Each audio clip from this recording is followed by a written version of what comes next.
Fucking God. Fucking damn it.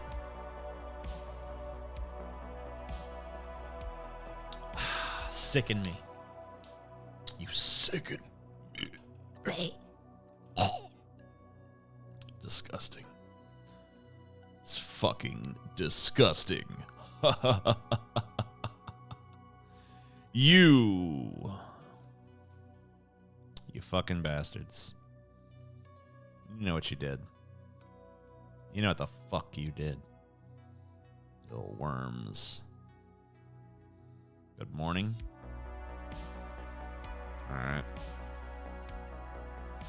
If you say so. It's not morning here.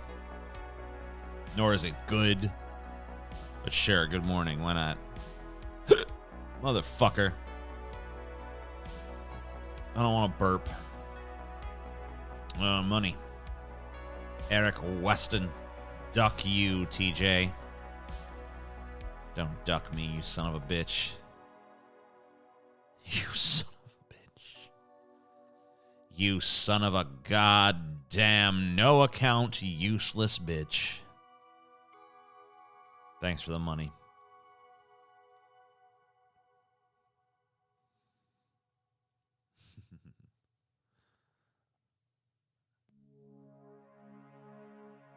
Here as it starts for the first time ever. Yep. You happen to tune in for the worst one, though. This is the one I don't even vaguely feel like doing, but I'm just doing because I can't figure out what else to do with myself, so that's like the worst motivation to do a stream. So this is almost certainly destined to become a short, pointless, low energy, low effort, dull stream. Oh yeah, I should have said dense McCarb. I'm gonna correct my mistake. Yeah, there we go. I'm gonna pretend that was my cleverness.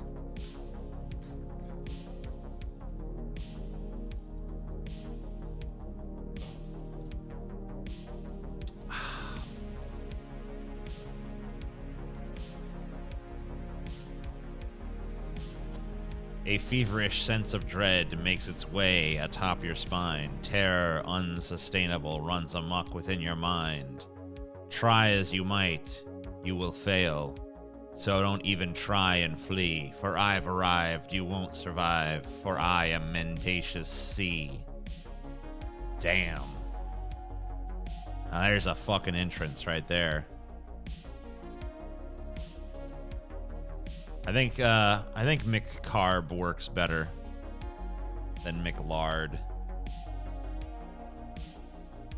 Because McCarb sounds closer to macabre. Macabre. Dance macabre. The dance of death.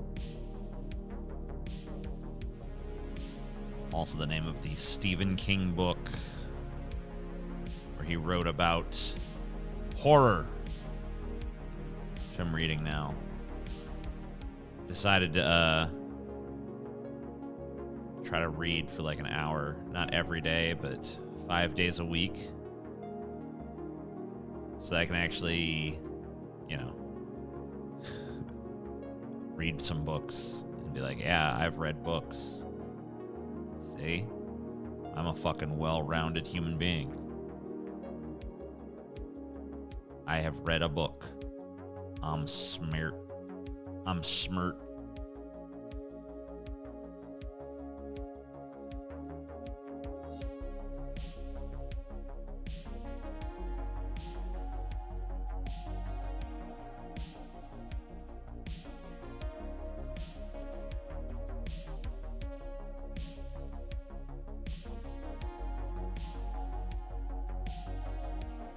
How am I? I don't know. The fuck are you yammering about, you fucking psycho?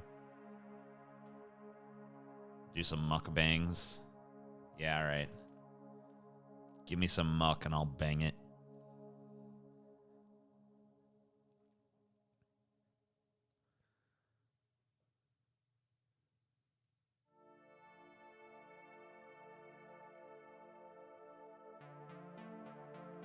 The remake of The Stand has already happened.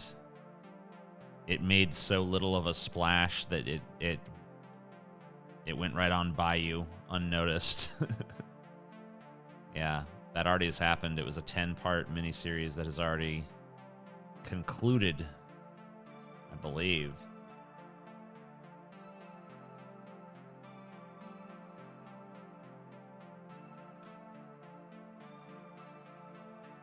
No, I have not read Moby Dick.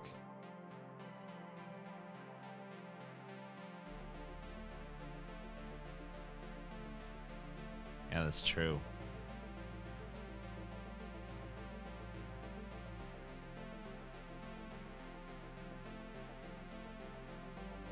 Yeah, I've not heard any positive things from anyone about that miniseries. I think Stephen King himself might have praised it, but he does that no matter what.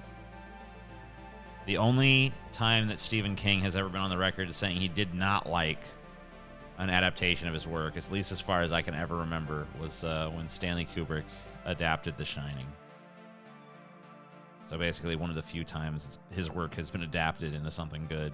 He was like, nah, don't like this one. It's like, dude, what the fuck? Literally, we'll sit there and fucking just heap praise upon terrible fucking adaptations of his work. Someone actually does a good one. He's like, no, I don't like it. Jack Nicholson looked too crazy from the start. Ruins the whole thing. F-.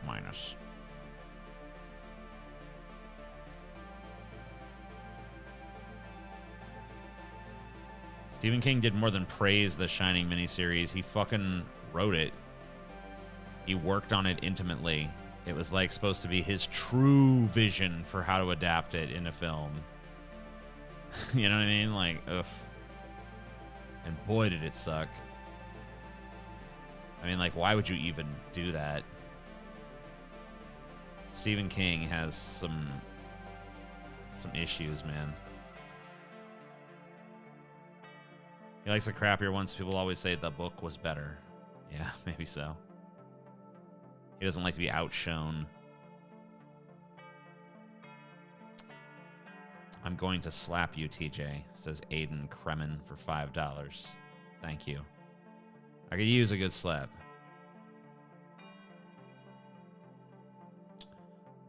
Can always use a good smack across the fucking face. You know what the funny thing is? People act like the Shining movie that Kubrick did is like, whoa, it's so different than the book. It's really not. I didn't realize it until my wife read the book or listened to the audiobook. And like pretty much everything, it's all there. Like there's very little that's in the movie that wasn't in the book. So this idea that Kubrick, like, whoa, he did something radically different. Not really. Didn't really add that much, to be honest with you.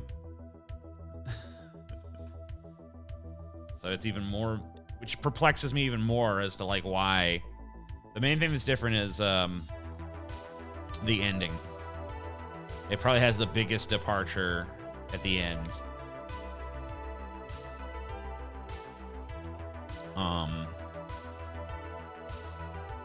Dick Halloran survives the book. Instead of just being one chop. Dead.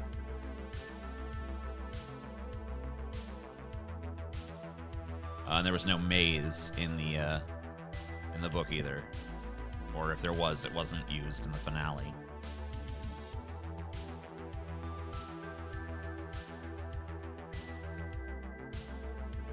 The main difference is the book straight up states the ghosts are real. The movie is much more ambiguous. I mean, I guess, but like, it's, I don't know. I don't know. You still have to be pretty fucking stupid to watch Stanley Kubrick's The Shining and not come to the conclusion that supernatural shit was at play. Like, I guess you could come up with some fucking way to interpret it where it wasn't, but come on.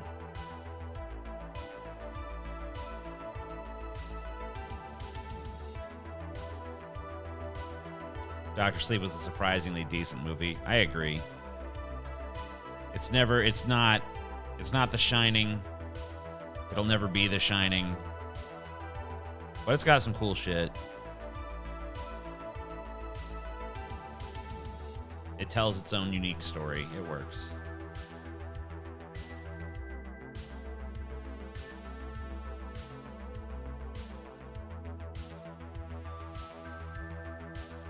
That's true. The wife in the book is way more competent. Wendy, I believe her name is. She is not nearly the defenseless idiot that she seems to be in the movie. She's much more competent of a caregiver and not a total pushover. But in some way, I think the movie, while I guess not as progressive, it does kind of tap into that more essential horror where she seems so defenseless that it's like, whoa, how is she possibly gonna fucking get through this? You know, she's very weak.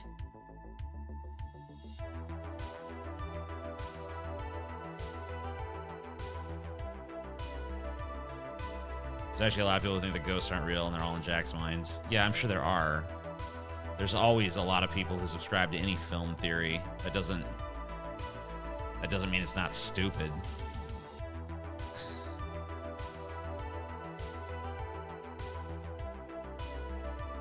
If it's all in his mind, then how come there's still mind fucks after he's dead? How come his picture is in the fucking, you know, on the wall at the end of the film?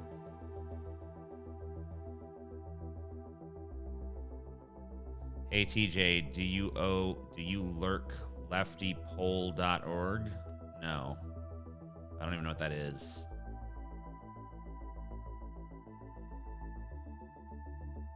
Those people think that there's too much time. Yeah. Fucking idiots.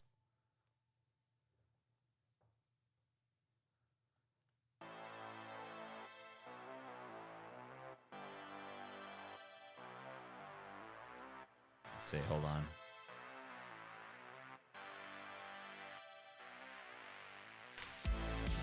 leftypole.org. What is this? This is just like 4chan for lefties or something. Is that what I'm looking at? Let me see. Leftist politically incorrect, huh? Ah. Alright. Yeah, I'll go, I'll surf this later. Wow, I just said surf this. Like, people still say that. I'll look at this later and become further radicalized, I guess. Should be fun. Call Pewall. Ugh.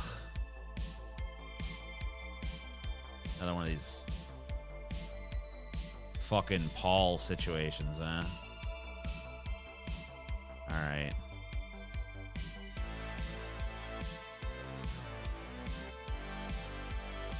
See if he'll even answer.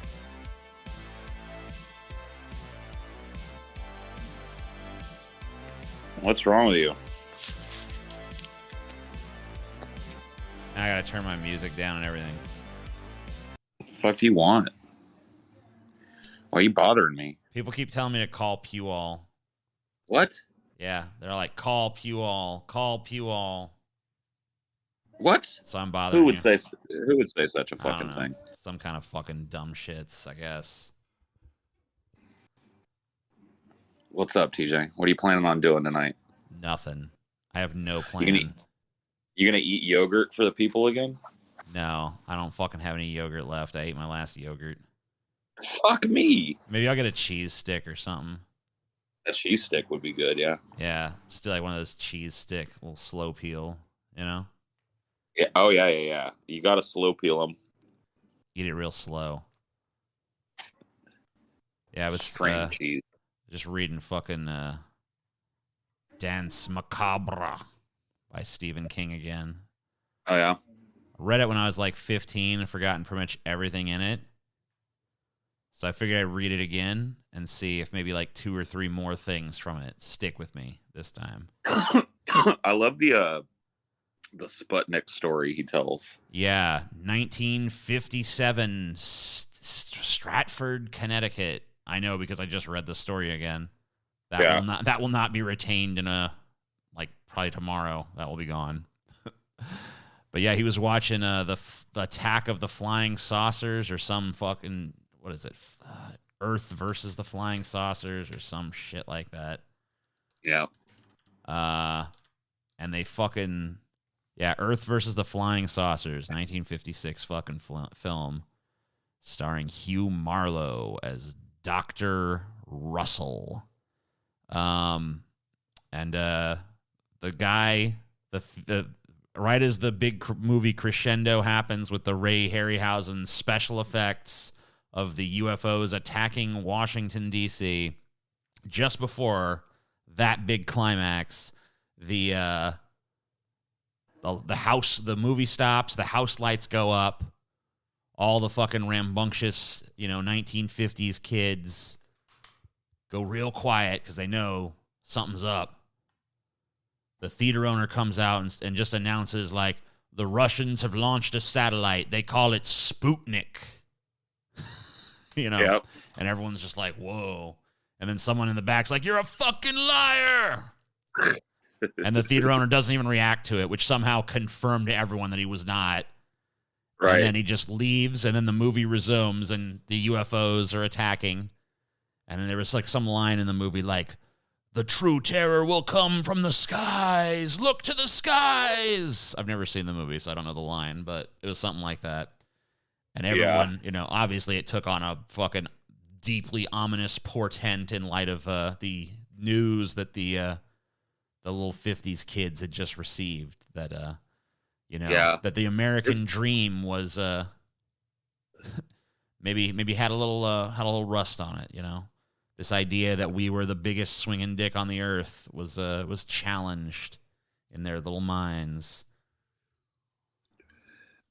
Like interrupting the typical movie-going experience is super powerful. Right. Like super duper powerful. I've experienced it twice in my life. Well, kind of twice. Really?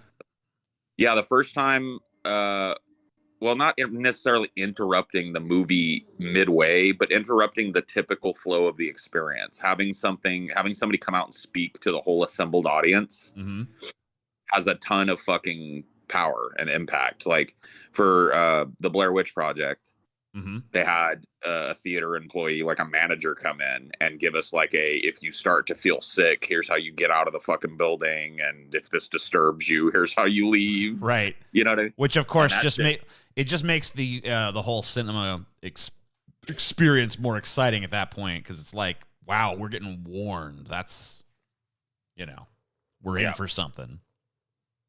And then the second one, I mean, it wasn't the same kind of, but it was the first time I'd seen something like this, and it just kind of underlined how weird it was for me to be back in the theaters. Was before A Quiet Place 2, John Krasinski, the director, star of the first one, pops on screen and is like, hey, just wanted to thank you guys all for coming out back to the movies. There's something real special about us all sitting together like this, and it's been a long time, and I'm really happy you chose it. And I was just like, whoa.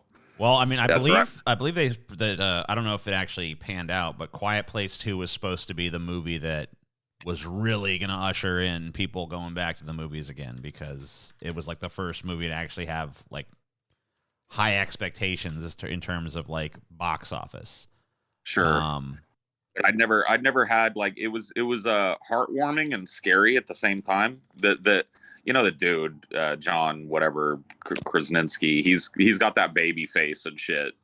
And so he seemed very sincere. it was just weird. It was weird to have like somebody that made a movie be like, "Hey, thanks for coming out. You know, I know it's weird out there right now, but thanks for coming out to the movies to look at ours." You know, like it was like, "Whoa, this is a little strange, isn't it?" That is weird, but it's interesting to see movies like last week. I think A Quiet Place. What did it do last week? Like fucking 40 million or something. Just like, wow, that really does kind of signal like, wow, movies are kind of back now. You know? Yeah. At least in America, at least for the time being. The theater was not full, but not sparsely attended. It had a lot of people in there.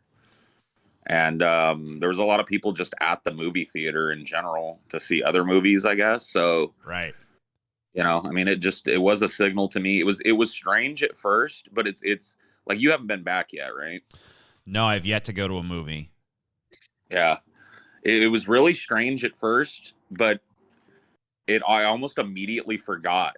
Like once I was inside and paid and everything, I almost immediately forgot that I hadn't been in a theater in years. Yeah, you know it'll happen, honestly, like as I do things, as I return to the world and start doing the things that I used to do, I'll you know, it'll be like you'll just be doing the thing, it'll feel normal and natural and everything, and it won't really feel all that weird. But then there'll be this thing that happens or even just nothing. Like it'll just come out of nowhere and it'll be like, whoa. It's so weird to be doing this again, you know? Yeah. After such a long break. That was what underlined it for me. It had that not happened, my narrative might be like, dude, it was like I never fucking skipped a beat. Because that's really how it felt. Like going back in, getting the popcorn, getting in your seat. Like I thought all of that shit, like I was gonna appreciate it more because it had been so long since I'd done it, but it was just like automatic. The only thing that reminded me was the weird fucking intro thing. Like, hey, thanks for not letting movies die. You know? Like, yeah. Which is $5 guy, your mom, basically. Is that my mom or is that Paul's mom? Or is it someone else's mom? Check out the show Dan versus. It's about an angry man who gets back at those who wrong him. It's on Tub. Or Tubi. I gotcha, which is free. I don't do those. I don't do anything with commercials. Either. I can't hang with commercials no more. Sorry. I've lost the ability to tolerate them. If I have to watch commercial television or something like at a hotel or some shit, I'd rather just turn it off and watch something on my phone, honestly. Amelia will once in a while like flip on something that's on one of those free things, and I just can't. I can't hang. I can't remember what movie it was we watched. We saw it, and it was free, and I was like, "Oh fuck, this is gonna have fucking commercials." She's like, "Oh, let's just try it anyway." I did. I couldn't hang, dude. Yeah, I'm the same fucking way. I've seen those like, oh, IMDb TV, Tubi, this, that. It's like I cannot do that. I would literally rather pay $2.99 or $3.99 or whatever than fucking watch those commercials. Like it's worth it for me not to fucking watch it. So, but usually I'll just decide like I'll find something else to watch. You know, I pay for fucking HBO Max. I pay for fucking Shudder, so I'll find something to watch on one of those. You know. Yep. Fuck that shit. I'm the same. YouTube is my only exception. Blah, blah, blah, whatever. Yeah, YouTube. I mean, well, if you're watching YouTube videos, usually there's only like a commercial at the beginning. But whatever. Even that can sometimes like I'll turn on a video and then the commercial will start and be like, not worth it. Back away. You should get out and check out the movie. It was decent. I recommend it. Yeah, I probably will. The only thing is that it's not like I don't know, you saw the first one, right? I saw and enjoyed the first one, but I tried to show it to Chelsea and she was like asleep within minutes because I guess she cannot hang with the quietness. There's a lot less of that in this one. This one is like it's I'm kind of glad they didn't try and make the same movie. This one's way more action oriented. It's like an action horror movie rather than a suspense horror movie. So it kind of goes like the same way that like the original Terminator is kind of a horror movie, but the second one's way more of an action movie, or the first Alien is way more of a horror movie, but the second one's way more of an action movie. It's kind of like going that route. Yeah, it definitely does. Sometimes the action sequel to the horror original is just the way to go for some reason. It worked in this one. I mean, it definitely had its jump scary moments and shit, but it was not meant to be as scary a film as the first one was. It was definitely like I said, more of an action film. I mean, you really couldn't. I mean, if you the way in which the original film was scary, you'd pretty much have to just redo it. I mean, like, it would just be too repetitive. It would be like there'd be no reason for the sequel to exist. It was just gonna do the same shit. So it kind of makes sense. Because, like, you know, if you do the whole like everyone be quiet, shh, shh, like it would just be the same fucking movie. Yeah, I mean, a lot of that stuff still happens. Of course, Sure. They still have to scoop around and shit. But they, you know, at the end of the first one, they get a weapon that's usable against. Right. So humanity is taking a more proactive approach at this point to the threat. At the very least, the family is. Right. Gotcha. Humanity not doing too well.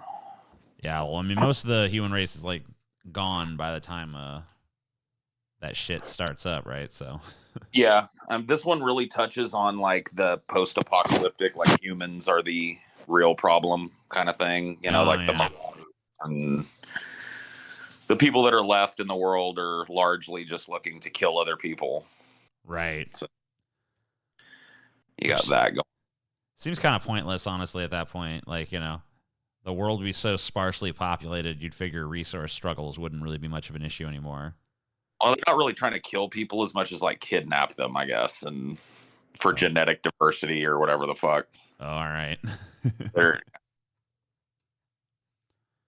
take the girl, leave the man type of thing, you know?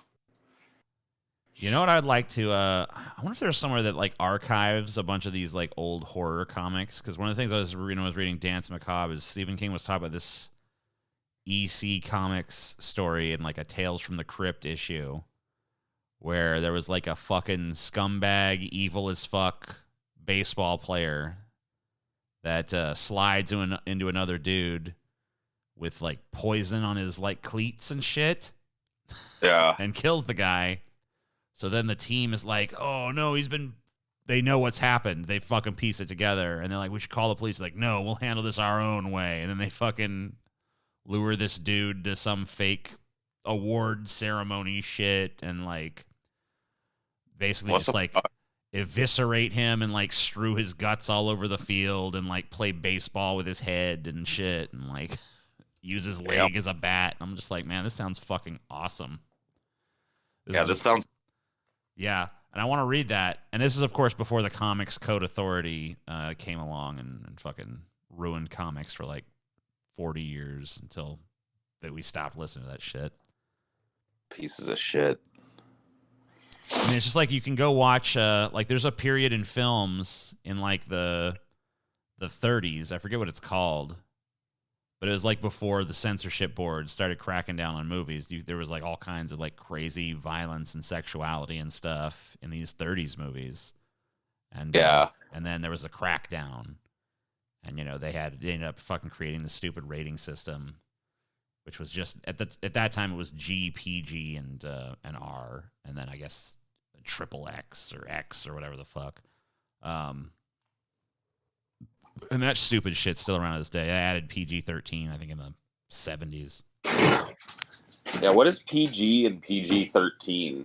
I guess it's just allotting that a 13-year-old can handle something that an 8-year-old can't, but not quite as much as a 20-year-old can. Yeah, I mean, so there's like a lot of times like you'll watch like movies that today would be PG-13 have PG ratings because, you know, back in the day there was no PG-13. Right. So like there's actually some PG movies with like tits in them and shit because of that. Yeah. And violence and shit too, right? Oh yeah. Some pretty gruesome stuff, like, you know. So I think that they added it to like they felt like they needed another layer of stuff. So like PG is like, oh well, parental guidance. PG-13 is like, well, even with parental guidance, you know, really this is probably only appropriate for like 13 and up. Right. But it's not mandatory. Like, you can still fucking go and take your kids, and you can still take your kids to see a fucking R-rated movie if you want.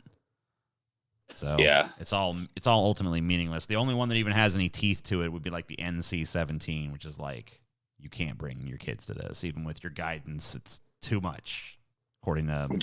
Did your parents take you to like hard R movies when you were younger? Oh my, not my mom, but my dad for sure.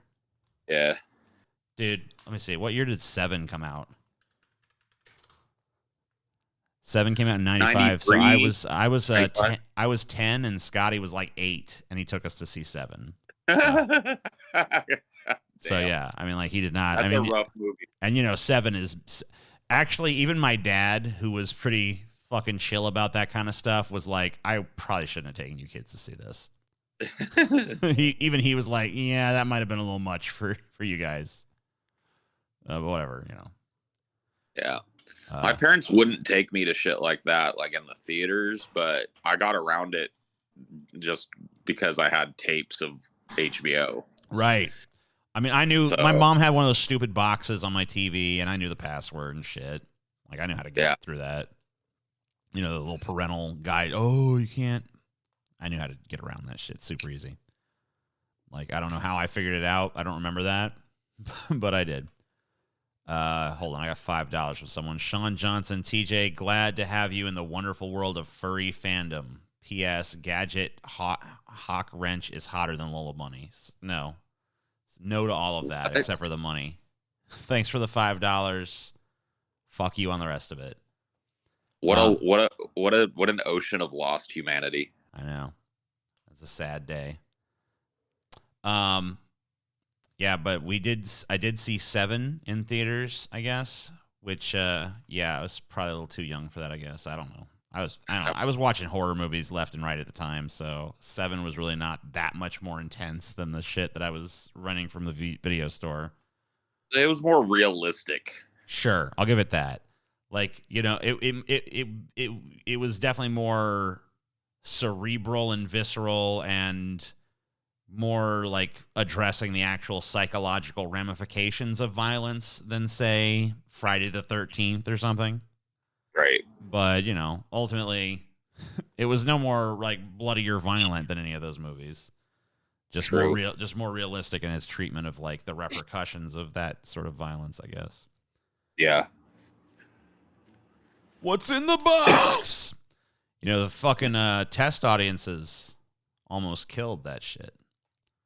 They didn't like the what's in a box. No, they were like, no, that's too much. Luckily, Fincher was like, maybe because he'd fucking gotten fucked so bad on Alien, he's like, no. I'm not. People don't know what they want. Right.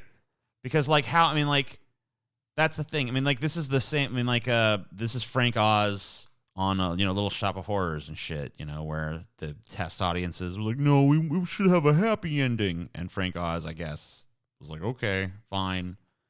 And gave it this ending that, like, you know, kind of deprives it of its, like, fucking punch and shit. Right. Fincher was like, I'm not going to do that. But, like, I mean, imagine if he fucking kowtowed to that shit. Like, I don't know, Seven might not be considered the fucking classic it is today. People probably be like, Seven. Oh, yeah, I remember that. It's like Morgan Freeman or something, right? Yeah. Oh, yeah. That weird. Yeah. The shitty movie with the shitty ending. Yeah. Where it's all dark and depressing. And then at the end, the good guys win and the bad guy loses. Yeah. What fucking sense would that make? The whole movie is definitely like, that's the problem. And that's why it feels so weird if you watch Little Shop of Horrors. Like, it's all leading up to the ending that it should have, and then all of a sudden it's just like, wait, they actually go live in the dream house from her fantasy? What's happening? Yeah. He suffers no repercussions for giving into the plant? Like, what? It undermines the whole point of Somewhere That's Green. Like, the whole point of that song is supposed to be that it's unattainable.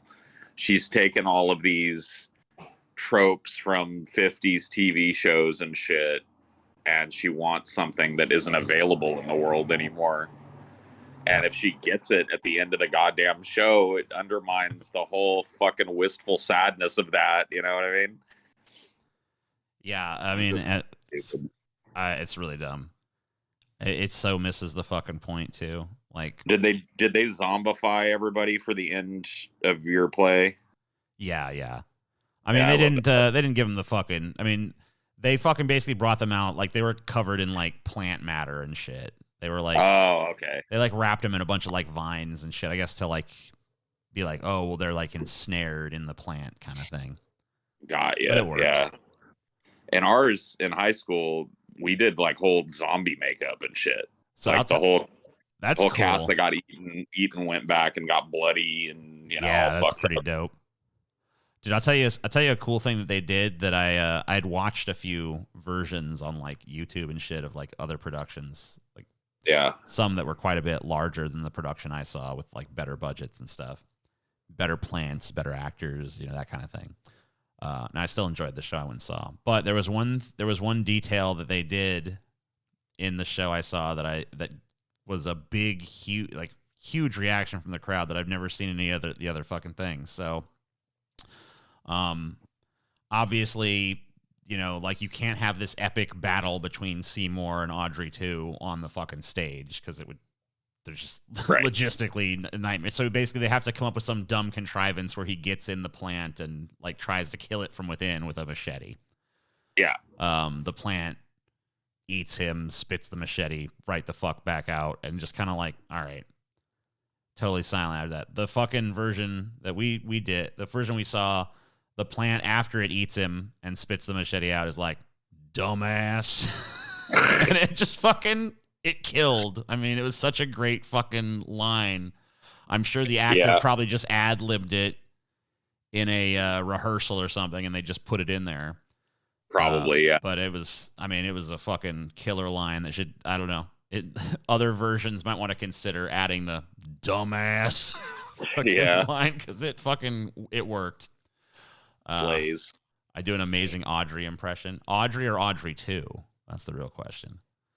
If you're saying Audrey, I'm assuming you mean Audrey. Audrey 2? I love, she's an interesting character in the movie because, like that, who is that actress? I don't even know. But the fact that she like will actually like squeak and stuff is pretty funny. Like she actually like emits squeaks as a reaction to things. Yeah, she kind of killed. She kind of killed like the portrayal of Audrey forever because I don't know, like most Audreys that I've seen are going for that same fucking kind of motif. I am really grateful that the version I saw, the Audrey that played, they did not try to replicate that portrayal, didn't try to go like, I'm Audrey, didn't try to like hit that like, oh, so high up here, right. It didn't try for that, just like let it be its own thing, which was probably better. Yeah, but man, the one thing I'm still mad at the fucking the dentist Oren Scrivello fucking casting. Yeah, that's an anchor casting, so it has to be good. They cast like a big fat fucking neck beard. Like they cast someone that like we would see it like one of our meetups or something, you know what I mean? Sure. And it's just like it's not right for this role. I mean, if he had the right swagger, it probably could have worked. Yeah, maybe, but he didn't. And he was the only one that fucking flubbed lines, too. I almost feel like he had to have been like a last-minute replacement or something, like the understudy that wasn't supposed to actually play it. It was like that's that possible. Level. That shit does happen a lot, so very possible.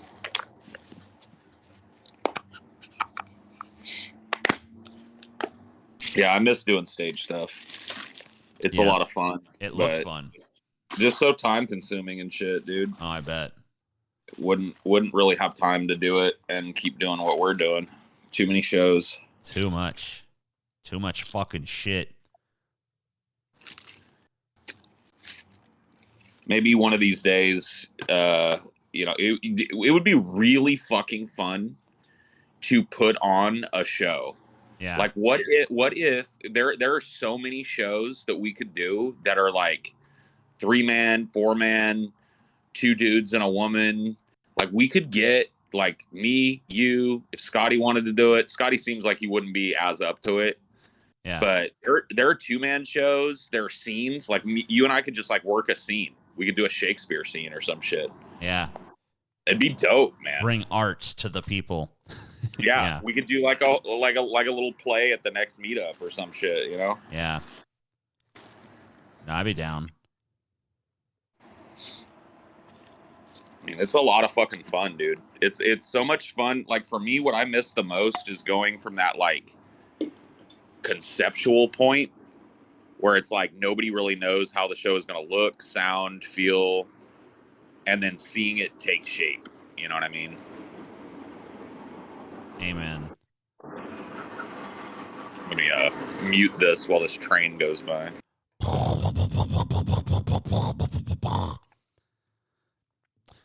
I feel like too when I watched so after we saw Little Shop of Horrors in the theater, the play, stage theater or whatever, Swinton showed it to, because we saw it with Chelsea's dad. We went and watched the movie because it was almost like we felt like we almost had to watch the movie after seeing the show, and also just show him, like, because he'd never seen either, and it almost feels like at the point where they diverge wildly from what the story of the stage show was, and have Seymour save Audrey, and she's okay, and then he goes and fights the plant and wins and saves the day, and then he goes and lives in the little house and shit. Like if you watch, it almost feels sarcastic the way that it's shot and acted. It almost feels like it's like, it's being done under protest, like it almost is played so ridiculously that you can almost feel, you just feel like, wow, he's like really saying fuck you with this. Frank Oz, anyway. I don't know if that's actually how he felt or not. I'm sure it probably was. It is. I'm sure it is. Like the show is well worn, well known. Like it has a tone to it that's pretty fucking consistent, and he clearly wanted to honor that in the movie, and people didn't like it, so I can definitely sense a little bit of sarcasm in it too. It just feels wrong, you know what I mean? Yeah. So damn, apparently fucking those little cameo scenes that were not in the play but it were in the movie, but for Bill Murray and John Candy were just like totally 100% improv, just like no script for them, just because part of the reason was that Frank Oz would have trouble getting those guys to come in and do the shoots if they had to actually like learn lines, and she's like, nah, just come in and fuck around, it's fine. Right. And it's two amazing cameos too, although there is actually a character like Bill Murray's character in the original Roger Corman Little Shop of Horrors film. That's actually Jack Nicholson's character. And after that movie got after Jack Nicholson became a big star, they started like slapping his face on all of the VHS and DVD covers. For that movie, trying to convince people that like, wow, yeah, Jack Nicholson's in he is in it, but if you're buying it for that, you're gonna be sorely fucking disappointed, because he's like in a scene. It's like that Roger Corman movie with Nicholson in it. Like Roger Corman got Nicholson before Nicholson was Nicholson, you know what I mean? And now that movie, like The Terror, 90% of the people, The Terror, 90% of the people that have seen that movie have probably seen it because Jack Nicholson's face is all over it. The Terror is one of the most difficult to follow movies I've ever seen. And I've definitely seen some movies that are fucking rough to try to watch. It's totally schizophrenic because there was no script, no real idea. It was just like extra shooting time that Roger Corman was filling. He's like, yeah, we got this castle for a couple more weeks. You guys want to like shoot another movie real quick? We'll come up with something. It's like, fuck. Yeah, something will happen. Some things will happen. A guy will get lost in a castle, you know. Yeah, it'll be fine. He'll say stuff. We'll fucking come up with a story as we go. I guess they kind of did. They kind of didn't too. A thing happens. You know what I mean? Dude, so I watched, thanks to my love of watching the Joe Bob's last drive-in and shit, I saw a couple more movies that were pretty disjointed, like in a similar fashion. Oh, yeah. So I watched one called The Spookies. Have you ever seen that? The Spookies? No.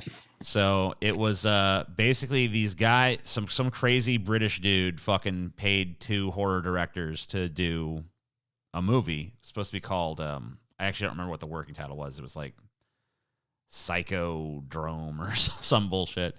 Or like The Terrors of the Mind or something. I don't remember. I remember the title, but so he pays them to do this movie. They get like 90% done with it, and he hates it, and he fires them. Then he hires some other chick to come in and be like, yeah, I want you to like use some of this existing footage from this movie and make your own movie.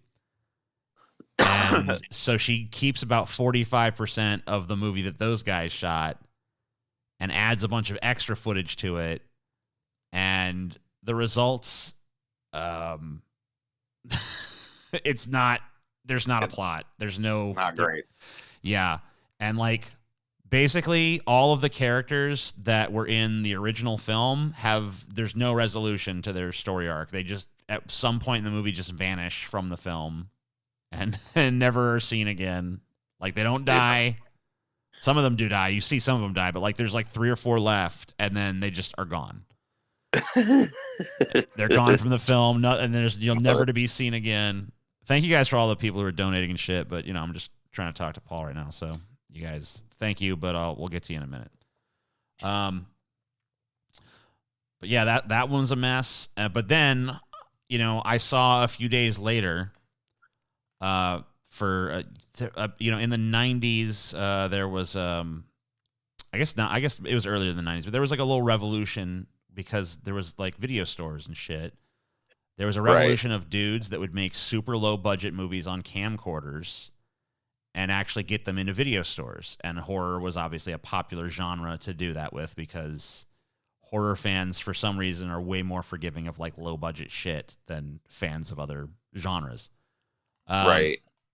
So there was a shit ton of these like very low budget horror movies that were made that were literally shot on fucking like camcorders, like, you know, the stuff that, you know, your dad would have. You know what I mean? And and they would actually get these things in fucking video stores and shit. And a lot of times the people who shot them had no filmmaking experience whatsoever, had no idea how to actually make a film or light it or do special effects or anything. And one of the ones that got made that apparently ended up in a shit ton of video stores was a movie called Things. Things. Yes. And after having watched it, I would have to say that it's probably the worst movie I've ever seen. Things? Yeah. It sounds pretty bad. It is probably the worst movie I've ever seen in my life. And I say that because there's no like so bad it's good value to it.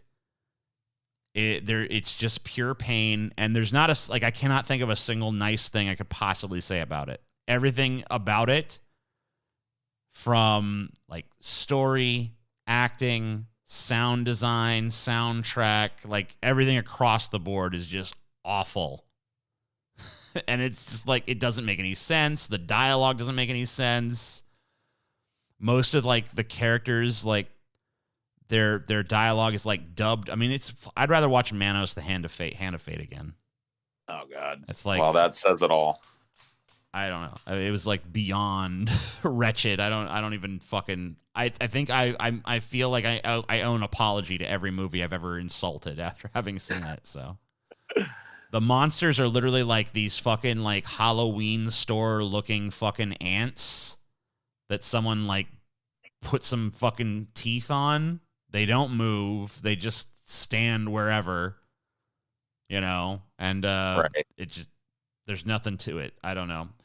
There's a point where there's three dudes in an apartment, and one of them just vanishes out of the fucking apartment. I mean, like literally just between scenes vanishes, and then they like are like, "Oh, what happened to him? He got sucked in the mouse hole." It's like, what?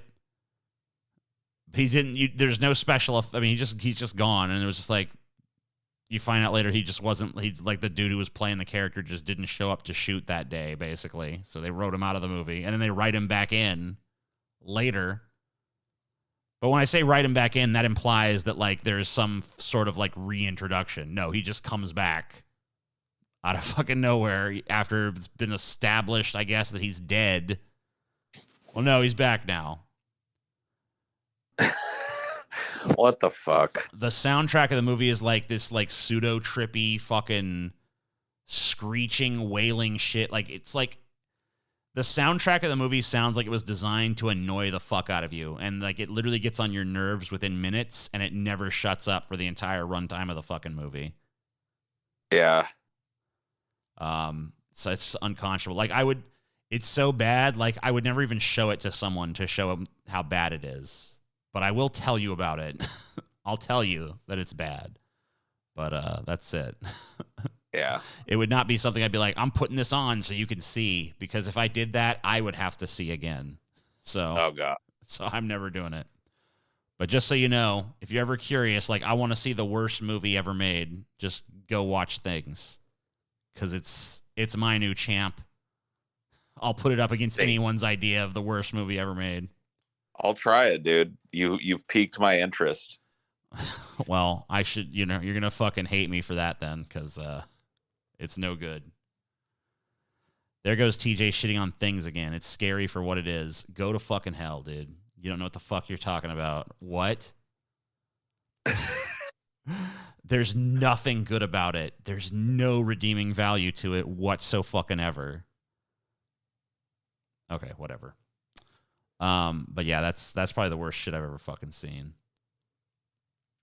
Like for instance, like the movie Spookies I was telling you about. Like I'll say one thing about that movie. There's a bunch of cool monsters in it. Like every fucking time the movie doesn't make fucking sense, they just throw a new monster at you. It's like, okay, the movie's starting to suck. Here's another monster. You know?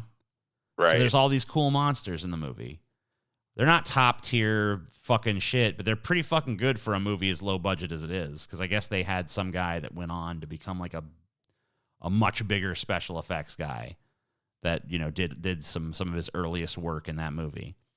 And, right. And you could tell it, like you can see the talent. So it's like, oh wow, yeah. Well, maybe it's not got the best story or plot or acting or whatever, but there are some cool monsters in it. Like I can usually find some fucking element of a movie to compliment, like. Talk about The Room or something. Like, oh, The Room, yeah, it sucks, but it's almost so awkward that it's funny a lot of times. And Tommy Wiseau, his eccentricity kind of gives it this edge of like, oh wow, you can kind of connect to something in it, and it's like so bizarre that it's fun. It's like an unintentional comedy. Right. It's like, oh wow, yeah, at least it's funny. Oh, another thing about Things, dude, is they paid this porn star,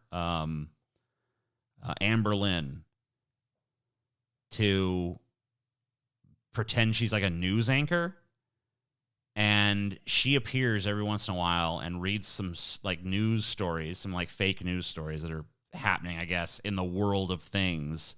None of them have anything to do with what's going on. It's totally pointless.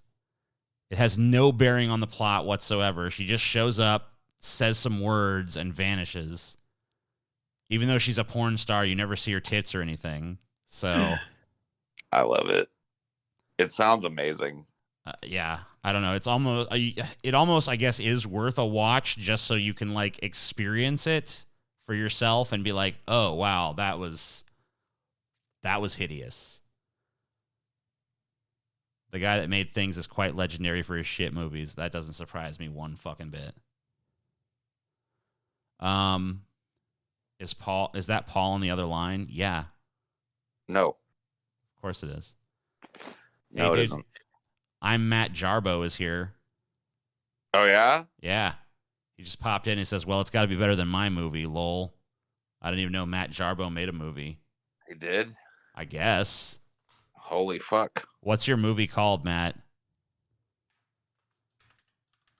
Do you actually have a movie? Dude, does Matt know about my weird fucking YouTube link that leads me to one of his old hidden videos for some reason? Yeah, every time Paul turns on his YouTube, it's like it starts with like, I'm Matt Jarbo. I'm Matt Jarbo. Yep. So like we constantly hear like, I'm Matt Jarbo. Hi everybody, I'm Matt Jarbo, and Overwatch is serious business. I'm like, okay, yep, got it. We got YouTube open now. I don't see any movies here, so he's lying. You never did no movie, you lying son of a bitch. I will DM you the link. Okay. Oh, snap. Yeah, send it to me on Twitter. The Jarbodrome, dude. Jarbodrome. The return of the Jarbo. Pretty fucking brutal shit. $3 theater.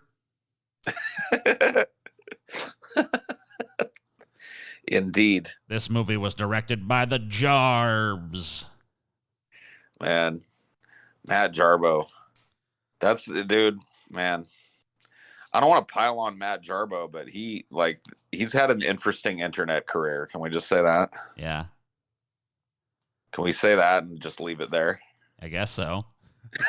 I mean, yeah, we could say that and leave it there. I don't know. No, it's I was watching I don't know how I ran across it.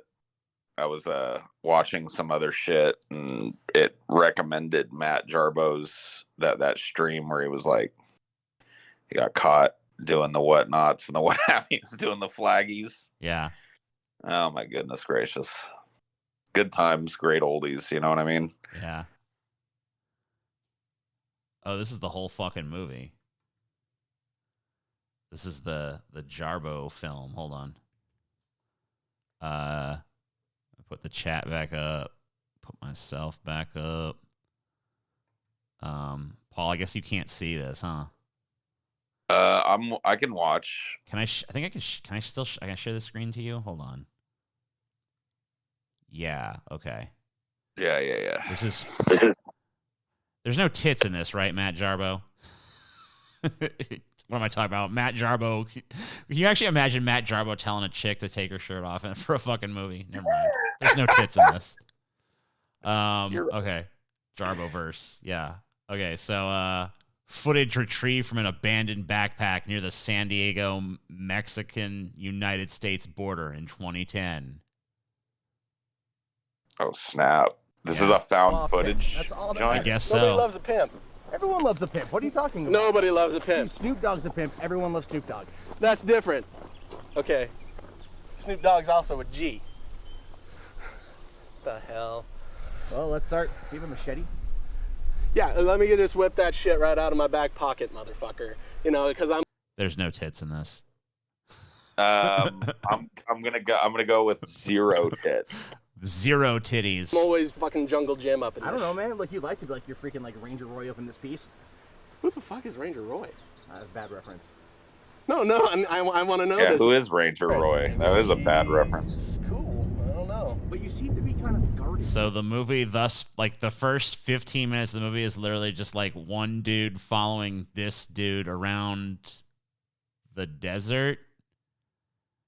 And then it looks like it's that continuously throughout the rest of the film as well. Like here we are at like 30 minutes in, it's still the same thing. Plane.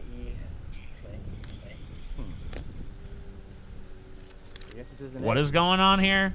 Yeah, there's no. When does it get spooky? No more coordinates. Is it a horror movie? What do you think? Does something come and chase this fat guy? Unless. All right. It's dark now. Okay, yeah.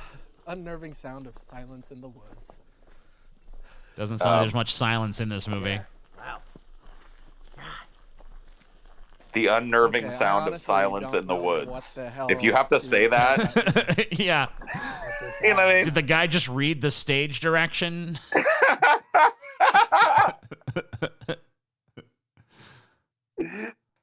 Yeah, dude, I don't know why you're even still filming at this point. Because someone needs to see I don't either. I don't know either. This is, for lack of a better term, epic. No. For lack of a better term, it's going to be evidence at our trial. Whoa. Okay, where are we going? This movie's called What In did they- Search wait a of. minute, What what are they did they searching do? for? A plot? I don't know. Hold on. Yeah, let's see. Do they murder a guy here or something? It's the rest of the GPS coordinate. Great. They got a shirt with blood on it. What do you think it is? Blood shirt. Guess we'll find out. Yeah, I guess. Here, hold that. What's happening? Dude, I don't know. Are they gonna circle jerk on the shirt? They just threw it on the ground. I guess the shirt's not important Leave the shirt, because huh? they just tossed it Put it down. in my car. All right. Of this, it just kind of happened. She told Hey, it only took the entire movie for something to happen. Cool. Wait a minute. Whoa. Yeah, He tied his friend up? I guess. and well, That's dirty. we got in arguments. I was like, He's hey, got- you he's know got him what? in a Let's just Dexter go style downstairs kill or something. room. Joking. Let's go get an abortion. Let's go do that. And she didn't want to, so we got into an argument. Well, it got heated. This is intense, man. Can you feel the fucking power of the portrayal? Yes. More than This is I terrifying. wanted. And you know what? I lost my cool. Worst porno ever. And you know, it's Worst it's a shame. or best? You were wrong about one thing, You TJ. know, Oh, yeah? When I grabbed that rock Yeah. What was I wrong about? and I hit her. There are tits in this. It felt Yeah, good. you're It right. did, Mark. It felt really good because I let it out. And I get it. You're angry right now. You know, but you should just really come to terms with the fact that in the next few minutes, I feel like this fat guy could get out of this chair really easily. my grand Yeah. tale, It doesn't really look like that chair could hold that it dude. began with Heather, but it's going to end with you. Yeah. And she's dead. We can't Dead. fix that. You know. All right, let's see the kill. With all of her stuff. And they're going to think, Kill well, him. this guy was lonely. And he Kill went out and him. he did this. And I'm Yeah, bag him. Just do it! Bag his ass. Fun fact for this scene, Matt Jarbo actually did murder his fat friend. Well, Fun, that changes the whole thing. fun filmmaking fact. I didn't know that this was a legit snuff joint. Yeah, Let's see the dirty deed. yeah. Oh, he just. Let's he see how just- good of a dude. Let's see how good of a corpse this guy plays. Yeah. Can he do a corpse? I like to judge people's. I think that playing a corpse is the true test of any actor. Oh yeah. Fuck you too. See him breathing. Breathe. See his big old fat gut moving. Yep, Yeah, it's breathing. Yeah, that's bad corpse shit. that's no good. Dude, you know who's legit a great fucking corpse actor? Go back and watch Tommy Wiseau playing his own dead body in The Room, dude. Oh yeah. Dude, he's actually one of the most convincing corpse actors I've ever seen. And I watch all kinds of movies, and I'm always super judgmental about these dudes that are playing corpses or these women. And you see them breathing, you see them fidget, you see their eyes flutter. Tommy Wiseau, he fucking is dead still. Dead fucking still. I think I might have seen his chest move one time. Obviously, you still got to breathe if you're playing a corpse, but I don't know. I think he might be the most convincing dude I've ever seen playing a corpse. Wow. I'll have to go back and watch it and look for that. Yeah, go. Next time you fucking watch The Room, pay special attention to how good that fucker is at that one aspect of acting. All right. Here's the most challenging part for any fucking independent filmmaker, trying to make the credits look like people actually were involved in this. Oh, yeah, Melissa Sampson's set design. Oh, which set did she design? This parking lot? The plastic. The plastic woods? room. The plastic room, TJ. This person's Somebody had house? Somebody had to put the plastic lined room together. Yeah. She put plastic up. Set Yep. design. That's set design for you right there. Here's the crew. Oh my god, yeah, of course. Props, right? Equipment. Executive producers, because this required a lot of fucking financing and shit. Written and directed by Matt. Matt, was there actually? Let me ask you a question, Matt. Was there actually a script to this? Like, did you actually script something out, or did you just kind of have like a general plot and ad-libbed it? Because like, I feel like this was probably ad-libbed for the most part. He's thanking his mom for not drowning him. Or throwing a garbage bag over his head. Yeah. Wow. Hell of a performance. It was amazing. I'm gonna go and watch the whole fucking thing. I'm not, but I'm gonna watch every. I'm gonna do a full long for breakdown of this movie. So here's what I will say, Matt. No matter, you know what, your movie might be a boring, meandering, nothing really happens piece of shit, but it's still better than Things. So and it's still better than the not movie that most people make in their lifetime. You know what? I don't have a movie. I can't point to I can't even show you my embarrassing movie. I guess I have a movie about me that's not that good, but I don't have a movie that I made myself that's not that good. So, yeah, I definitely can't talk shit there. I don't even have a documentary about myself. Right, you don't have nothing, Paul. Dude, I wonder if Cody Weber would be hireable to come out and shoot a documentary called Fat about me. Yeah, yeah, dude, why not? Music by Iron Astronaut, so I get fucked up the ass later. You know what I mean? Of course. The whole nine. Let's see. Hold up. Paul is deliciously handsome. A deliciously handsome mayo monkey. There's that mayo monkey motherfucker again. Mayo monkey. Is that like a white way of like, is that a white epithet? I guess so. I believe it is.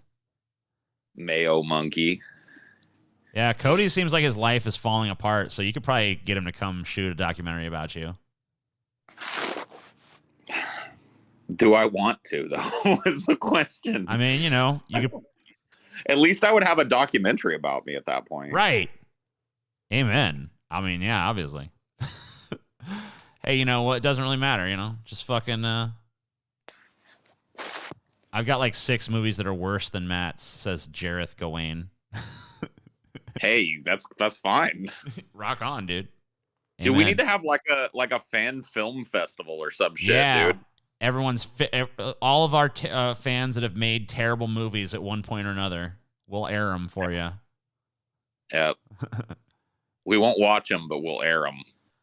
Yeah, we'll air them. We'll fucking put them on and leave.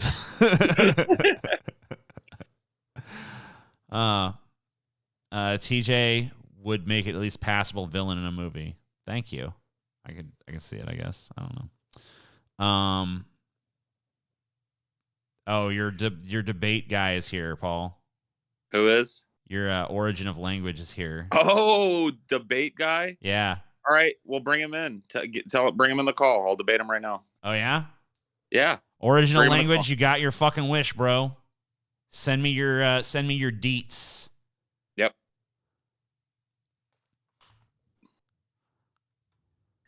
Tell him to come in and get some. Yeah, you're getting your wish. It's all coming true for you.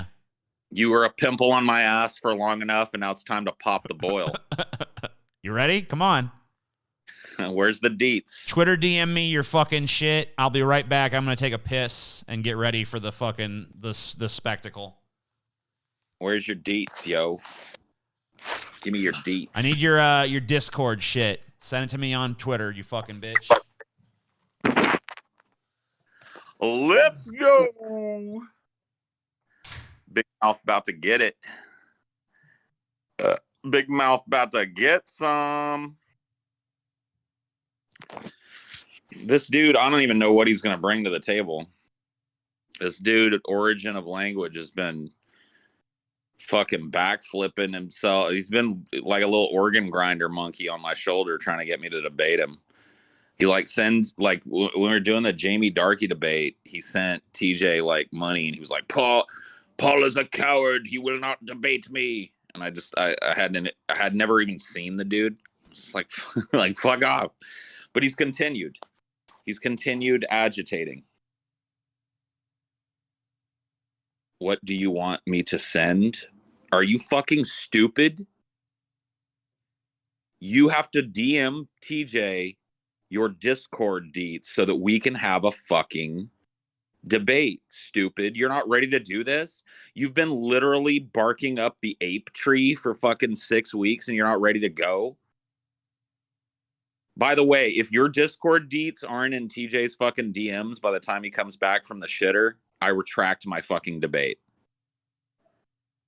I retract my fucking shit. If it takes you that goddamn motherfucking long to send your Discord shit to TJ, because you're already like your first answer is, what do you want me to send, lol? I don't even know what we're debating. This dude has just said I won't debate him, and so I'm gonna debate him. Sounds like this guy got a mouthful maybe he didn't want. You gonna throw it to TJ or what? Make a Discord. He doesn't have a Discord and he's been screaming for a debate. He's done. Yep, here comes TJ. I just heard the fucking thing. What? He doesn't have a Discord, TJ. Well, then get one, dumb shit. Get fucked. Now I retract my debate. I retract my debate acceptance. You're a moron. Wait, so this motherfucker all up in here Yes. for days on days on days on days. Yep. Debate me! Debate me! Debate me! Debate me! It's like, all right, Yep. give me your Discord. I don't have a Discord. It's like, then, wait, what? Oh, you do have a Discord? You do? Well, then what's the problem? Why isn't it in TJ's DMs already? Let me see. Hold on. Let me see if it's. Did you DM it to me? Because if it's not in your DMs, I retract my. It doesn't take somebody fucking that long to send a fucking Discord link. There's nothing. Yep, retracted. Ban this fuck. There's nothing in there. I'm gonna ban wait. you. Unless it's this. Is it this? No. I'm gonna ban you, bro. What in the? Yeah, Paul has the ban hammer in here. Next time you fucking post, your ass is Oh, banned. I have him blocked on Twitter. Okay. Because he's an idiot. Yeah, because you're a dumb, annoying shit. Okay. Put your fucking shit in chat. All right. Make him put it in chat. Put it in chat then. Put it in chat. Your ass doesn't get unblocked. If you're too stupid to fucking keep a line of communication open, you got to work with what you got. Put it in chat so other people can add you and fuck with you. Paul running away. No. Paul just fucking with somebody who's been fucking with him for a week. Come on, boy. Put them Discord deets in the chat, bitch. Active a tat. Reconsider the debate. Like, reconsider it like don't do it, or reconsider it like do it. What are we talking about here? I don't know. Yeah, you need to be more. Can you become more specific? Thank you for the $50. I appreciate it. It's very generous. That's very nice. But I don't really understand what you're asking. I don't know if you're giving me that $50 because you want this debate desperately, or because you don't want the debate and you're just like, please don't. I don't know which one it is, so I don't know. He was, dude. When you got up and left, he was his first thing was, "What do you want me to send?" Oh, dude, he just sent it. There you go. Add him up, TJ. Add him up. I'm doing it. Get his bitch ass in here. Yep. Okay, so I'm not the best at fucking Discord shit, so give me one fucking second on this.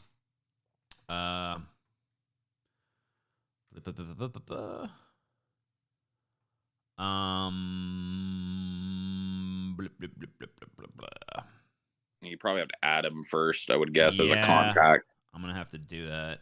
I'll just I'm gonna invite him to the call. send friend request. Okay, you've been sent a friend request. Looks like you've accepted it. Now I just need to figure out how to add him to this fucking call. Or I guess Here we go. Create a new one.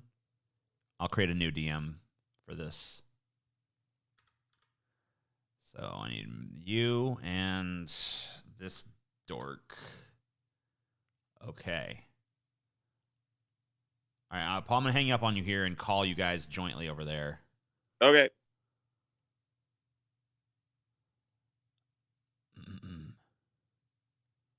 All right.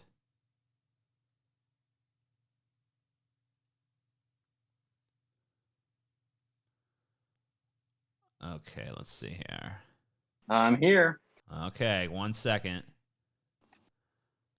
Simmer on down now. Simmer down, boy. Simmer down. I need to get some shit in order here. Okay, I know there's a way to pop this shit out. For some reason, it's not giving me the option that it normally does there. All right, whatever. Where's all the fucking... Oh, okay. Yeah, I don't know. Let me see. Guys on. I can't put you guys on fucking speaker. I'm on my phone. Let me see here. I don't know why with a multi-person call it does this. Let me go inside and I'll call you guys right back. All right. And get on my actual PC. Active Atat says, do the debate. Unholy Messiah says the debate is unnecessary. He has nothing to say. Well, I guess we'll find out in 1 second. Oh, I have plenty to say about Paul. All right. Good. All right. Hold up. Oh, by the way, TJ. Give me 1 second. Me, right? Yeah, I'm trying to fucking get some technical shit worked out here. So give me 1 second. All right. So you're not appearing on camera, correct? You're just doing. No, I don't need. Okay. Yeah, I don't need to get me on camera. No. Okay. No problem. I just still wish I could get this full screen. Hold on. Okay. Yeah. All right, dope. That'll do it.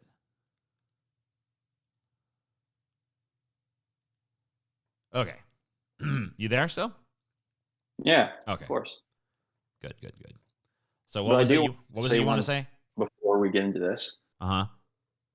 You actually know me as someone else on Instagram. I just have two different names. Nobody or whatever, right? Yeah. Yeah. Just letting you know that. So you banned me on Twitter like a long time ago for like nothing really. So that was why I couldn't send you the message. Gotcha.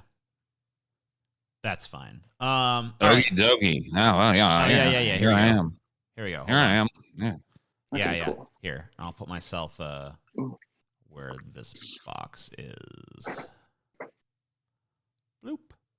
All right. Put yourself up your own ass, TJ. Hey! All right, so I'm going to do this the same way I did the fucking other one.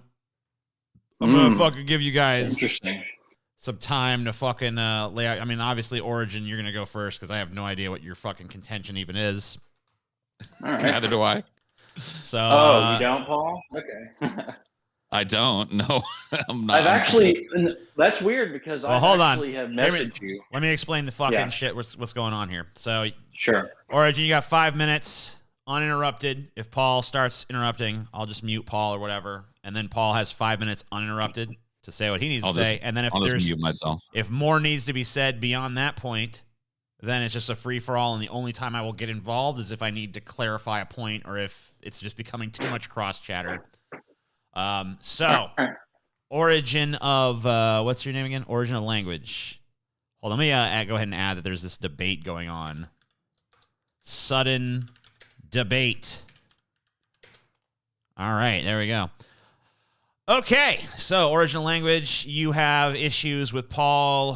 Go ahead and elucidate those in 5 minutes. Go. All right, Paul. So I find it a little bit strange that you say you have no idea what I have contentions with, because I have tweeted you many times on Twitter, not only in your messages, but on your actual page about your no confidence little fantasy you have. Like you think that this little no confidence thing is somehow going to have any relevant influence in any sort of way, whether it be on social media or in the real world. I mean, come on, Paul. You're the guy who wants to have these contradictory positions. You want to say, yes, the Democratic Party and the Republican Party are unsalvageable. They don't work for us. They're for the corporations and they have it all in the bag. But at the same time, you have this position like, I'm going to start this little revolution on Twitter sort of thing where no confidence. That's going to influence people to, if they do vote, they're going to vote that they have no confidence in the system, and that's going to start this movement. When in reality, Paul, you're nothing. Like in reality, you really are nothing. Like you have what, 19,000 people on Twitter. I mean, deep fat fried. I mean, it's interesting for what it is, but I mean, no one really takes this shit seriously. I mean, it's just you hold contradictory positions, yet you also want to be like, but this has a chance to somehow change the parties. And it's just like, dude, no. There's no way. Like, if you honestly think that the powers that be, the Democrats and the Republicans, are able to they control everything with the CIA, the NSA, the government, the corporations. You think that your measly little no confidence thing is going to have any real world change? Come on, dude. This is so silly. And I've left a thread, a long thread, tagging you a few months ago, actually, giving you a concise criticism I have of you. And you might have read it, you might have, but you never said shit. And I find it funny that a few days ago, or maybe it was a week ago, when I went into your stream and ideology and I said I want to debate you, but you were like, look, dude, you can't be antagonistic. It's like, dude, that's all you are. All you are is an antagonistic dick. Like the way you treated Jamie that time, I'm not even a big fan of Jamie, to be perfectly honest. Like, but the way you treated her was fucking monstrous. Like you were just an ass, ad homing her the whole time. And you were just like, no, she's just an idiot. He takes and all this, like, shut up. And it's just like, no, Paul, you're not going to get away with that with me, bro. Like, you're just not. And it's just ironic that you also said on that exact same stream that, hey, I'll debate any dumbass who wants to challenge me. I come up and you hide. You block me. Sorry, I think you know why you blocked me, because you got nothing. In reality, you really don't have anything.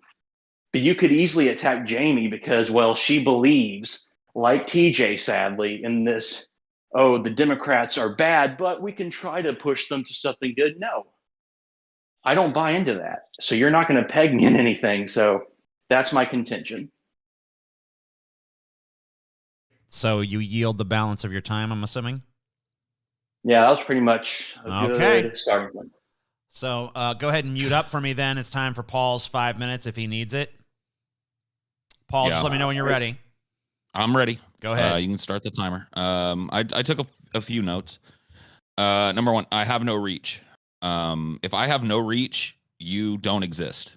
Number two, you sent me a long thread on Twitter. Lots of people do that. I haven't read it. So once again, like this idea that I know who you are or have some stake in this argument is ridiculous. My antagonistic dress down of you in my chat was you come at me out of the side of your mouth constantly, calling me a coward before I've ever agreed to debate you. And that's not typically how you get a debate. But I think it's funny that you're angry that I won't debate you, but yet here we are. The way I treated Jamie Darkey was monstrous. You better get ready. And I guess the last thing that I would like to do here in my little opening segment before we actually get into like what your fucking issue is, what the fuck is your position? So I'm wrong, TJ's wrong, Jamie's wrong, Bosch is wrong. You're correct, right? So what the fuck is your position so that we can hear kind of like which side you're on so that we can have an actual debate here. So there we go. I yield the balance of my time. All right. Well, then go ahead. You guys just go at it. The only time I'll interfere from this point forward is if I need to clarify something. Mm-hmm. All right. Well, I'll respond to your first point, which is you said that if I say you're nothing, then what does that make me? Look, Paul, I acknowledge I don't have a big reach in these areas, but at the same time, you have no reach. Right. I'll say that, fine. But at least with this, I'll acknowledge it. Unlike you, Paul, you think your measly little 19,000 followers and the way you're on deep fat fried, or you're going to change stuff. Look, buddy, you're not. I mean, let's be honest, buddy. You're just not.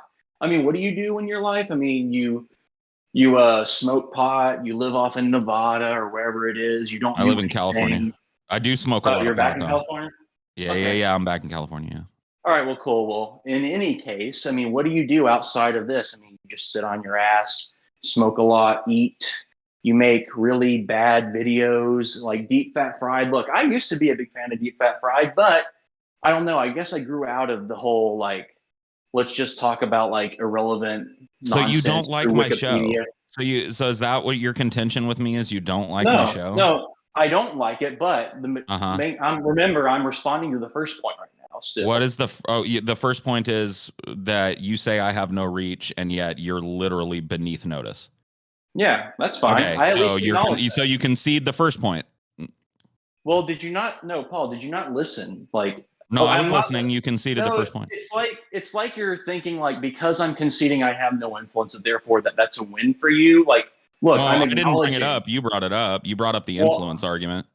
And I only brought that up because you weren't thinking and you thought that I wasn't gonna fucking throw it back in your face. So you lose. Well, I don't care. That's the thing, Paul. I don't care. Well, if you didn't care, then you shouldn't have brought it up. Didn't care, shouldn't have brought it up. Hold on, my next Paul. point. How about how I haven't read your thread? Hold on, Paul. Hold on. I acknowledge that my influence on politics. Look, you also asked one of your other points was like, what is my position on politics? That was the final point.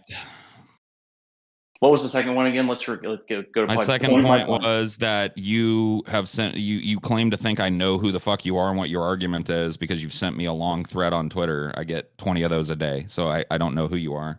I don't know what your problem is with me. Okay, that was my second point. All right. So the second point is there's one long thread that I sent you. That was what I was referring to, and I've also tweeted you a few more times regarding your no confidence things, and I messaged you and. So there was that. So I think that's fine if you haven't read them or not, if that's true. But I do find it a bit odd. And I think you didn't address. Was one of the points, the one after this one was the whole like, I'm being antagonistic, but yet like I assumed there was a debate between us and I shouldn't approach you that way. Something like that. Yeah. Okay. Well, here's the thing. Hold on. Let me flesh that out. If you don't know a person, right, and a person doesn't know you, and I told you this in Ideology, by the way, you'll remember. If you don't know a person and a person doesn't know you, the way to get them to debate you is not necessarily coming to them and going, you're a coward because you won't debate me. You understand my position of not even knowing who the fuck you are, what your problem is, and what we're going to be debating on, right? So that was what I was telling you. That's what I was talking about you coming off antagonistic from the jump makes you seem like a troll. And it makes somebody like me who deals with trolls all fucking day less likely to give you any attention, right? So I was trying to help you out in the future. If you want to reach out to internet personalities or whatever the fuck to get debates with them and shit, the best way to go about it is not necessarily to act like they've denied you a debate before you've even introduced yourself to them. Okay, I can understand part of that argument that you say. Like maybe it would be best to introduce yourself and all that. But I still go back to the point that I made, which was I was merely acting like that because you yourself said with Jamie Darkey, you would be willing to debate any dimwit, or what was the word? I don't think it was dimwit. You just said dipshit who's willing to debate. And so I'm thinking, okay, he says he'll debate any dipshit. Why not me? I'll talk to him. And the way your tone implied that you just like, I'll just do this anytime. It means nothing. But then here I am. I asked you in your chat. You didn't ask me. I want to debate. No. Well, okay. Yeah. I said I want to debate. You told me that I was a coward because I wouldn't debate you. I still think you didn't ask me. Coward, though. I'm a coward even though I'm standing in front of you right now and you've done nothing so far. But there's a difference. There's a strange cowardice. This is the fifth or fourth or third time, one of the few, that I have addressed you this way. And remember, when I sent you a message in chat, I said, I want to debate you on no confidence. So I gave you what I wanted to debate about. And now you're over here being like, you don't even tell me what you want to debate about. That's a lie. Hey, I'm going to interject at this point. Interjection. What is, so there's If this is a debate about no confidence, let's get to that. Cause yeah, please. Like, can we get to let's get to the fucking meat? Enough of this bullshit. Let's go. Like most of your intro was about how mean I was to Jamie Darkey, how I have no reach, and how you don't have a position, so I can't pin you down. Let's get to it. I told you. Get to it. I'll give you my position. My position on politics, and I know maybe you won't understand this, maybe you will, is that I understand that the government, the party system, how it's set up, how it's been building from this neoliberal, corrupt system is that it's not salvageable. It cannot be taken over by the bottom up. There is no revolution coming, whether it's a actual revolution like you think with like, we're going to go to the streets and we're going to kill. No, it's not going to be that type of revolution. And it's not going to be reformation. You cannot bring it down. So we agree. So that is my position. No, not necessarily. No, what? Your no confidence is that you think that your little no confidence, if everyone starts doing this and we start voting, that we have no confidence that way, the government is actually going to be like, oh shit, fuck, they're not going to vote for us and they don't want to have us. So we're going to have to change, or there's going to be a way that they're going to get involved and they're going to have to change. Otherwise, we're not going to keep our power. That's horse shit. So you've read my no confidence primer, right? Yes. Okay. So what in that primer makes you think that I disagree with you that politics as it exists now will not be reformed from within? I totally agree.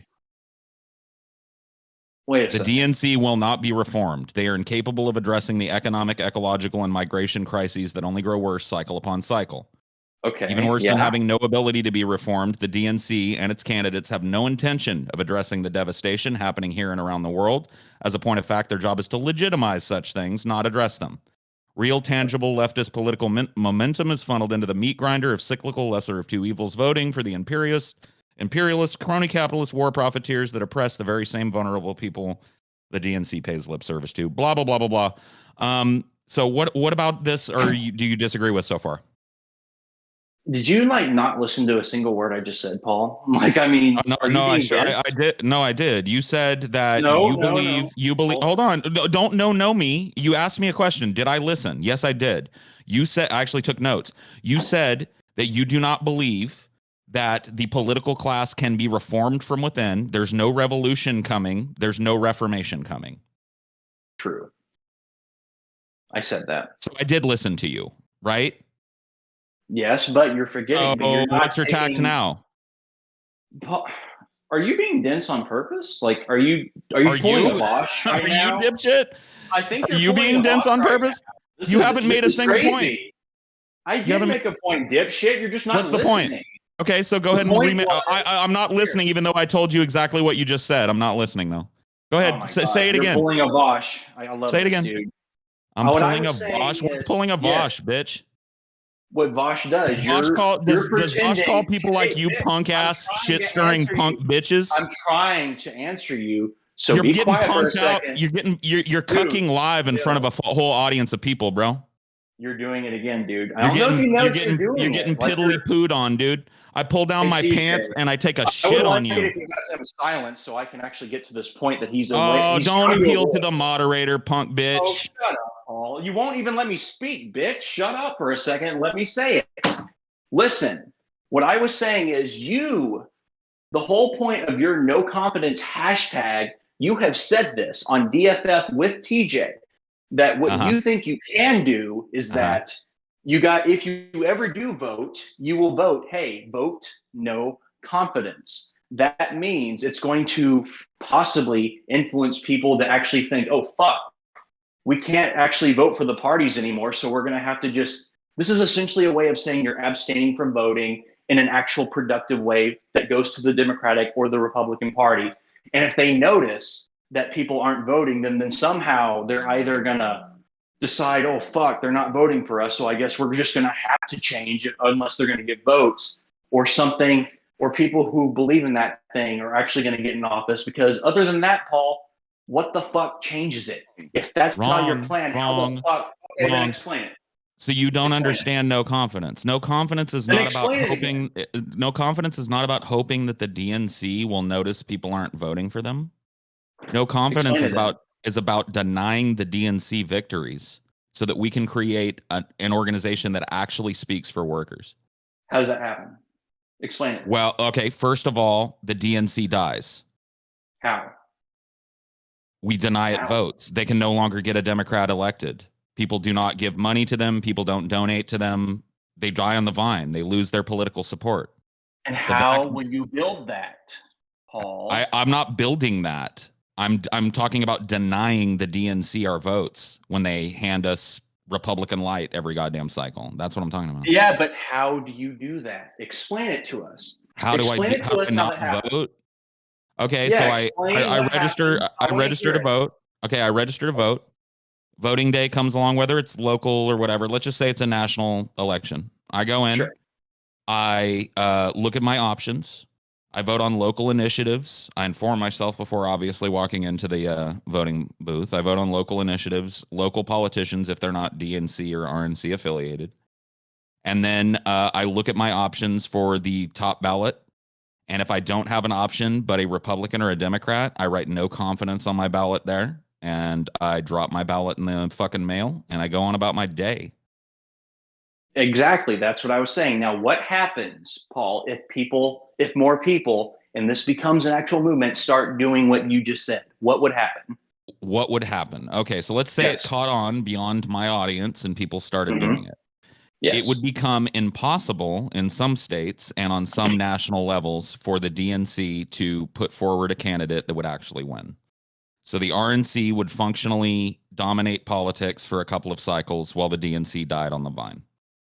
Once that power vacuum is established, the people have an opportunity, and whether it's the burgeoning People's Party or a new labor movement party, a new workers' party, however we couch it, we have a chance to step into the role that the DNC currently occupies as gatekeeper for what passes for the left in this country and put forward actual leftist candidates, not neolibs. So that is the crazy idea. Will it work? I don't know. Probably not. But I find it better than, constant cyclical lesser of two evils voting, or like you seem to be like the guy that people always try and paint me to be. Yeah, I want to ask a clarifying question to Origin here. It sounds like, from what I'm understanding of your political philosophy, that you're just a defeatist. Or do you have some kind of other strategy that you advocate for? Because if you're against reform or revolution, then that leaves pretty much nothing other than accepting the status quo. Is that what you advocate? Well, I will say I don't accept this defeatist terminology. That's not what I label myself. I don't label myself by any little language game that people like to play around. I'm not really concerned with your label. I'm more concerned with the substance of your belief. All right. Well, my belief is I understand that the DNC and the Republican Party are so entrenched, and this is what you two both agree on many occasions, that they are so entrenched with the corporations and everyone that has influence over us. They control the media, what we see, how we see it, what frame, what we get to vote on, and they all work together. So I understand that, look, we cannot break these two down. I'm actually accepting that fact. And with my problem and you guys may not agree with this, which is fine, because, hey, we all disagree on many things. We're never going to agree on all things, is that I don't think we can bring about change the way that you guys bandy about it, whichever side you claim to be on, because that's just not how politics works anymore. I mean, you guys say that you've been around for years paying attention to the left and right, cyclical ping-ponging of, we're going to a corporatist left Democrat, now we're going to a corporatist right, and we're going back and forth in the same thing. I understand that it's not going to change, and I accept that. But what I find egregious with Paul, what he just said, and I'm glad he elucidated what he thinks would happen, how he sets up his no confidence, is that ultimately, this is why I said in the beginning of my statement, Paul, that this is a fantasy. This is not going to have any impact whatsoever. So get out of the way. So if it's a fantasy, get out of the way and shut up. No. It's not dangerous, right? If it's a total Complete and utter fantasy. It's not dangerous. Your position you haven't elucidated yet. You said you're not a defeatist, and then you just got done saying we can't bring about change the way you guys think we can. I took that as a note. That's a direct quote from you. So Sure. that's the only thing that you've said about your position is I'm not a defeatist. I believe that I took more notes on what you said. I believe that the DNC and Republicans are too entrenched with corporations, media, the framing. We cannot break the system. We can't bring about the change the way that you guys think that we can. And I'm not a defeatist. That's what you said. Yeah, I don't label myself a defeatist. Do you not understand what language you labeling yourself doesn't really matter if your actual philosophy is defeatist. No, okay. So do you not understand how to use language? Like, this is really strange. Is there some reason why you have to start every sentence with my first name? We've been introduced, right? Do you want me to just? Am I in class? Am I in class, teacher? Well, I mean, in a way, you are because you don't know shit about what you're saying. Dude, if I was in class, the inmates are running the asylum, bro. I mean, that's fine for you to say. I mean, you believe in what you believe. But the whole point of why you don't believe that what I'm going to do, hold on, you don't believe that any of the ideas that I have, or by extension, any of the ideas that TJ has are going to work. You're not a defeatist, and you believe that there's nothing we can do. Not for what we have, yes. We can't do it. So we can't do a goddamn thing, but you're not a defeatist. We just have to accept the butt fucking, right? Because there's nothing we can do. We can't fight it. Bend over, spread your cheeks, get butt fucked, right? I will explain one thing here for you, Paul. We can do something, but guess what it is? It's not, we don't change things by going through the government or by voting or any of this. You want to know how you change things? And this may sound radical. How do you change things? Tell me how you change things. Well, you're a guy who says you care about the education system, right? Uh-huh. Sadly, we know that the education system is a failure because of how they teach kids what to think and not how to think. You understand that, right? Of course I do. And the reason that's a problem is because of the people in power who are setting the laws, that what sets up the education system. And when you have an education system that has been entrenched in us for so long that it's teaching us generations after generations what to think instead of how to think, it's bringing up people who aren't able to want to be curious, to actually learn things. It's more just like we want to believe in these little ideologies and such because we're not able to think. Because in order to be able to think, you have to learn how to think, not what to think. And because of this sort of stuff, the reason why we can't change the system is because, let's be honest, majority of Americans are illiterate idiots. Like they just are. They don't read. They don't understand much of anything they talk about. Even when people even people who comment on politics all the time, Vosh, anyone you can think of, the Young Turks, they don't know shit about what they're talking about. You want to know why? Because they don't actually read. Right?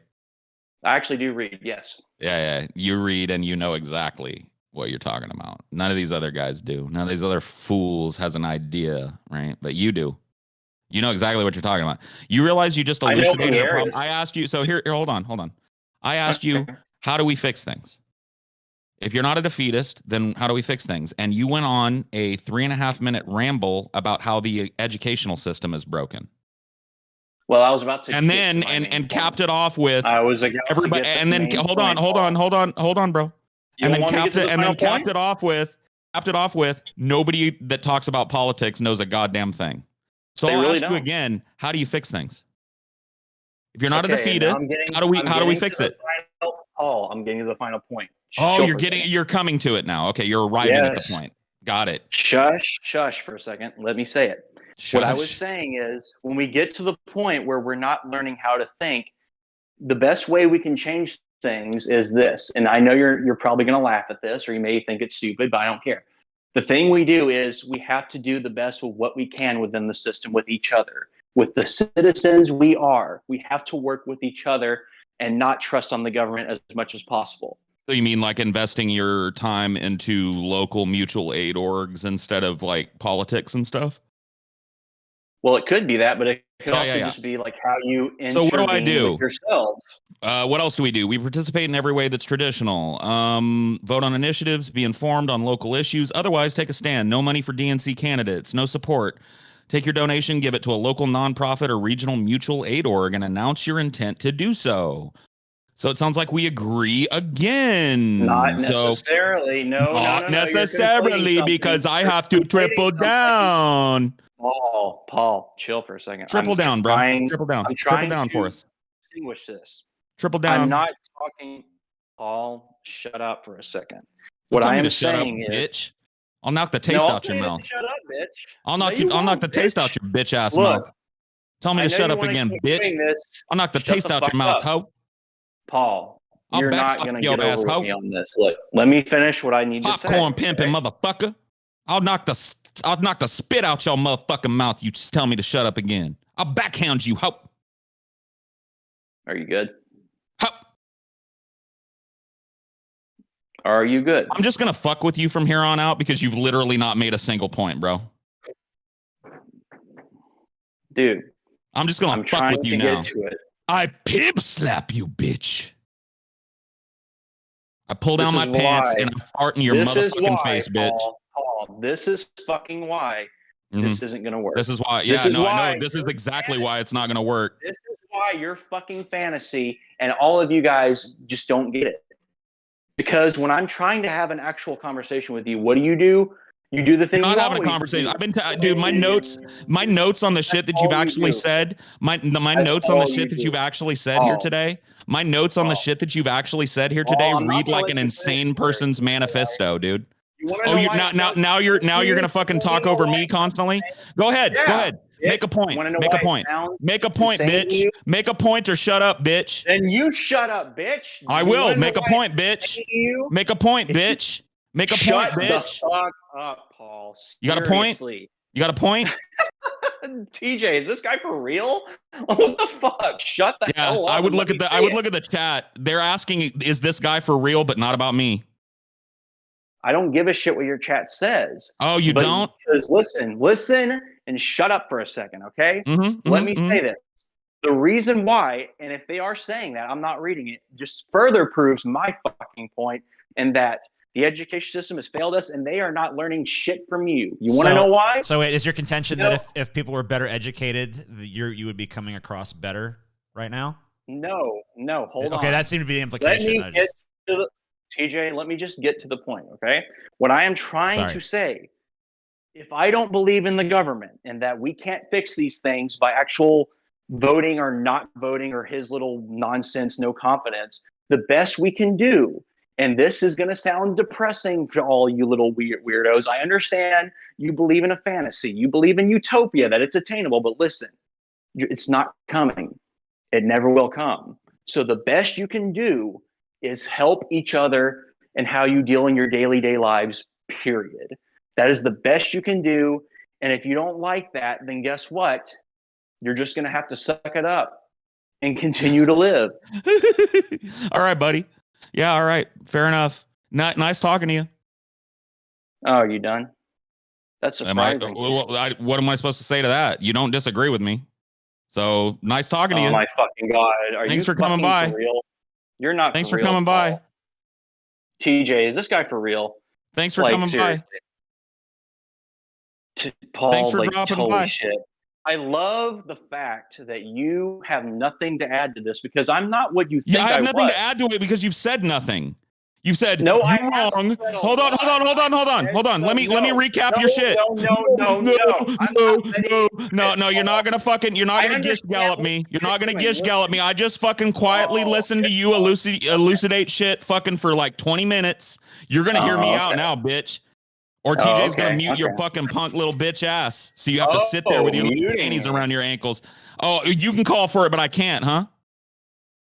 I didn't. You can call for it, but I can't. Yeah, you did. You said, "Can you mute this guy so I can get something?" I did not say mute. I said moderate. You dumb fuck. Moderate this guy, as I said, I moderate with a very light touch. I moderate when there's either too much cross chatter, or and there hasn't been too much cross chatter. No, I mean, there's natural people talking over each other in a debate. Sorry. Hold on. Okay. So, hold on. Hold on. Here. I'm going to give you, you have 1 minute of uninterrupted time. Paul, be silent and let this guy elucidate whatever point. Mutant. Go ahead. Go ahead and All make. right. Go ahead. You got 1 minute. Uninterrupted. Okay, so Go what ahead. I'm Lay it saying out. is, what Paul is doing here is doing what Vosh does and what other people do. He's not actually addressing me. What he is pretending to do is say like, "Oh, you just said nothing this whole time." No, I said a lot. It's just you weren't expecting me to say the shit I said, so you have no counter Okay, to hold it, up. you dumb fuck. Hold up. No, Stop. hold stop. on. Stop. Get a Stop. minute. Hold on. I Get a have to minute. interrupt your minute because you're not using it. No. Why When not? I gave you a minute, I gave you a minute to make a point. I don't I'm care about that. If going you want to to get have, to the if you point. no, I don't. You don't have a minute to get to a point. Elucidate what you're here for, because I have not heard you make a fucking point. I'm sorry. I'm trying to be an unbiased moderator here, but like, Oh my god, I'm not hearing an argument being made. So what is your point? TJ, What is your TJ for point? real? Make the fucking point. You got 1 Is minute TJ for uninterrupted real? to make a fucking point, or you're gone. Okay, my point is, and I've said this already, is Paul's little no confidence has no real world or even online world. It's not going to fix anything. So at the end of the day, Paul is only doing this to maintain the little relevance he has through you, TJ. That's it. That's the point. He's a sleecher. He's a sucker on. He thinks like he has some influence. He really doesn't. And you know Okay. what, Paul? The fact that you continue to act like this is really fucking sad. Continue to play your Vosh stuff, trying to manipulate the audience. You can keep doing it. I mean, this it's is fine. so it seems to me that there is no actual political debate to be had here. No, this there is just isn't. 100%. Nah, this guy just has a okay. fucking hate boner. There's got. I mean, This guy it just really has a plays on. across that way. There's Okay. not a you have not made a single political point. It seems Yep, thanks for totally stopping by. incoherent. You have no. Thanks for stopping by. You're doing Goodbye. it. Holy shit. Thanks for stopping by. Bye. Thanks guys for are wasting our doing it. time. Jesus. Oh my God. Totally worthless. Yeah, hold on. Let me get back Paul on voice here. Oof, man. Oh, Yeah, goddamn, I don't man. know. Another L for Paul. Sorry about that one. I No, thought. I mean, I was the one that said go ahead and bring him Yeah, in. I don't know. I was hoping he would have something like an actual point.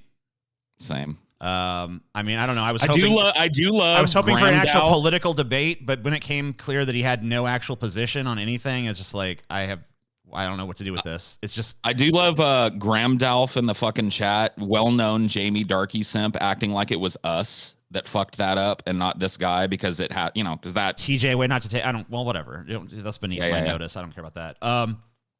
No, I mean that was terrible. There was no. I mean, look, I don't give a shit about the criticism. Criticize me all you want, but if you say you're going to come on and have a debate, then come on and have a fucking debate. There was no debate there.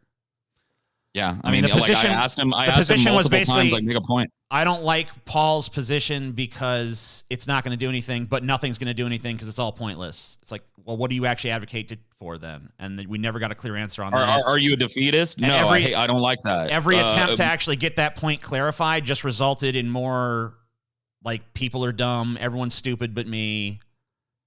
Everyone that talks about politics is stupid, but then it's like, okay, well then, instead of just calling them stupid, why don't you outshine them and give us some of your political insight? And they just never brought anything to the table. Yep. I hold another L for this one, man. Paul is punching down, then interrupting. I can't help but punch down when somebody is beneath I don't know me. if you can help but punch down to someone like that. Like, I don't even fucking... Whatever. I'm not even fucking... Like you can't punch up if something's coming from beneath you, Graham Dalf. I don't know. How do you punch up against something that is just completely and utterly worthless and useless? You punch down at it. I don't or really. You don't punch it at all. I don't care about the fucking conduct shit or the insult shit. But you're gonna have a debate. Like that person didn't bring a debate. If they brought a debate, they would still be on. I don't care. Like I'm not. This is not tone policing. Excuse me. Having a little celebratory weed.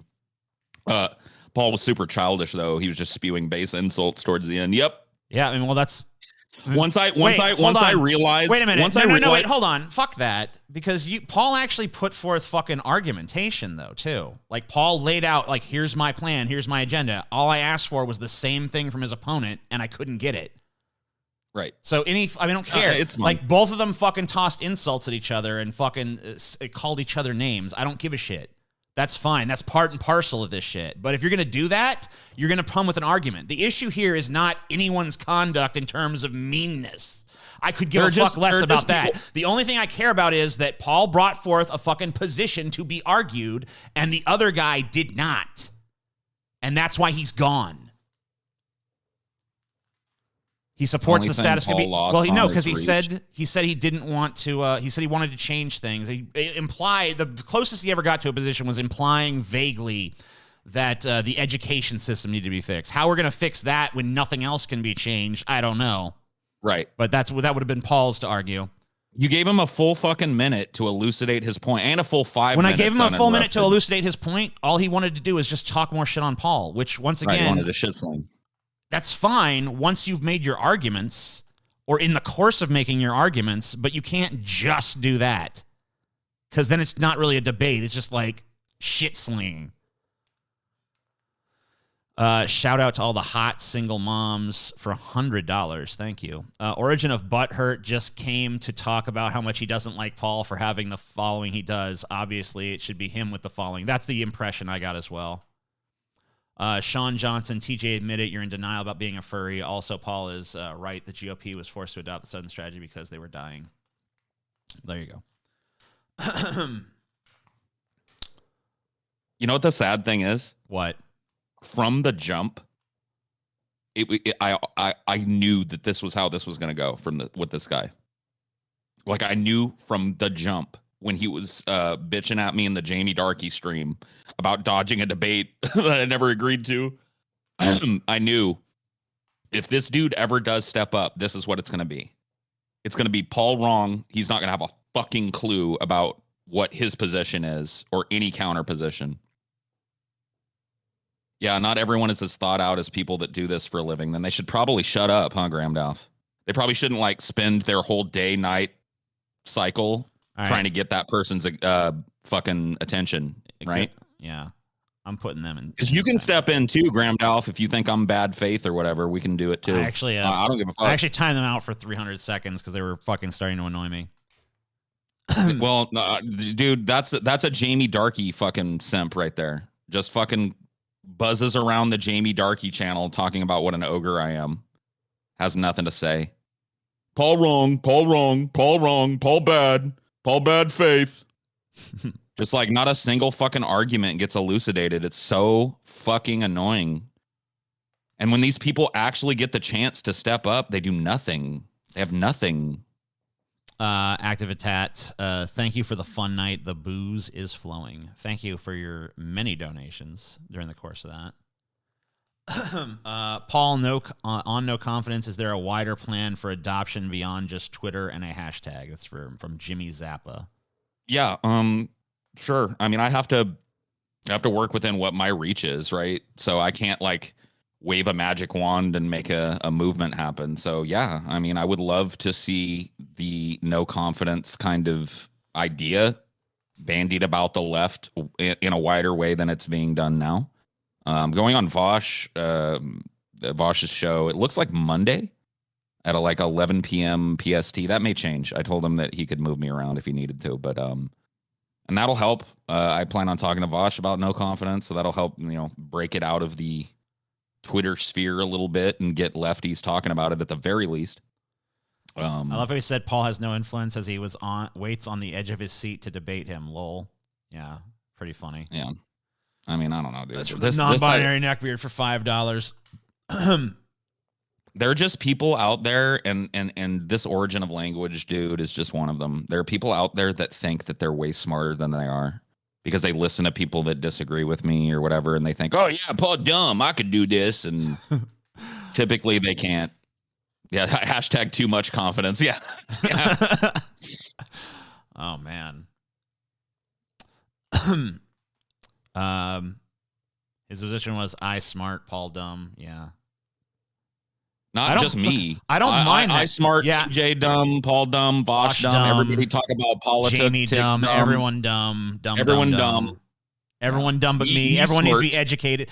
And he definitely implied basically that like if only people were more educated, then people would listen to me. And it was so obvious that he was just in it for like purely ego gratification shit. Yeah. And I had to I don't know. Maybe I shouldn't. This is why maybe I'm a bad moderator, because at some point I can only take so much bullshit. Well, no, that makes you a good moderator, because honestly, if you had allowed us to sit there for like, number one, I wouldn't have. Like, I wasn't going to sit there for 2 hours with this fucking dude. But you jumped in, you asked him to elucidate a single fucking point, and he couldn't do it, and you kicked him out. He was wasting both of our time. He was wasting your time. That's wasting your channel's time. So. And that's the mark of a good moderator. You got to know when it's fucking not going anywhere. You know what I mean? And it was just spinning it really circles. felt like it was circling the fucking drain. I'm just like, maybe there'd be some like entertainment value as these guys just like shit on each other. But I actually want to have, if there's gonna be a debate, I want there to be a fucking debate. At least a real fucking, there has to be an idea at the core of things, or I'm not interested, because I don't give a shit about fucking, you suck and you're not as influential as you think you are. Well, you're an egomaniac. Well, you're this and that. It's like, well, that's all well and good. That's a little spice, but I can't eat spice. There has to be some fucking meat underneath it. And if there's no fucking argument, then I got nothing to latch onto, and I'm not interested. And if I'm not interested, then the kind of people that are interested are not the kind of people I want to fucking be talking to. Because I want people who fucking give a shit about ideas, and Origin of fucking whatever bullshit clearly does not. From what I can tell about his main argument was that Paul's no confidence is unrealistic and won't work. He feels that the only thing people can do is help one another out in their personal lives. I mean, we call that a vagary. Right. That's just vague this bullshit. Won't work. This won't work, and the best thing we can do is help each other. And you stupid and me smart. That's like that's like a Miss America pageant answer to a fucking question. No, it really is. It's 100% that. Duck Turtle says, "Hey Paul, sorry for acting dumb in your chat recently." Don't apologize. You're not the only one. Yeah, my big thing is just like, look, someone wants to come here. Paul said he's willing to fucking take on people in the forum of me doing moderated debates and shit. But like, I'm gonna tell you right now, if you don't have a real position, you're not gonna last long, because I'm gonna get bored with you real fucking quick. So come with a position or don't come. Mendacious C said, I gave $5 and says, Paul's rage is what we need to see coming from more lefties. Screw civility, embrace passion and militancy when need be. Word up. I agree. I couldn't agree more. Mendacious C. Couldn't agree more. We become C like little regular in my chat. I think he's a regular in yours as well. I see him over there. Yep. He is. He's a good guy. He always enters with a big, bombastic sort of way. Not always, I guess, but often. Paul did act like a child, which just means the guest was beaten by a child. There you go. There you go. I'll take it. Yeah, I think that's a good assessment. I'm sorry. Like, and see, this is like, so TJ explained why he booted the guy out. And now let me explain why I went to the fuck you, I'll pull down my pants and take a poopy doopy on you and shit. Because once I get the whiff that a person doesn't have a point and they're just here because they think they're going to score points by calling me dumb or whatever, then the gloves are off to me. Then I do turn into 11-year-old Paul. And I tell them how I'm going to fucking stand up on the windowsill and I'm going to piss on their heads and I'm going to take a dump in their face. And I'm going to smear it. I'm going to pull my diaper off and throw it at them. You know what I mean? Because like at that point, I'm just, being adult is hard. You know what I mean? If I'm going to actually put on my, yes, let us meet in mutual combat kind of adult face, I better have something on the other side of it worth doing it for. And if it's not, then I'm going right back to what I really am in real life, which is a fucking 12-year-old that likes to say, I'll shit in your face, bitch. And talk about how he's going to pimp slap people and shit, you know? Yeah.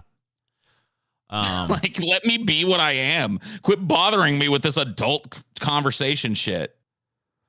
Yeah, and if you're gonna do it, then at least do it. If you're gonna do it, like, if you're gonna make me like put on the I respect you, yes, interesting. Like, if you're gonna make me do that shit, then at least bring something, you know.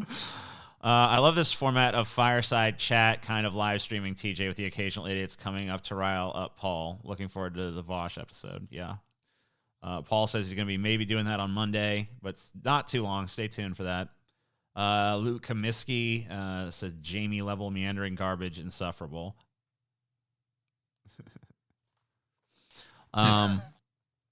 Paul's insults are superb.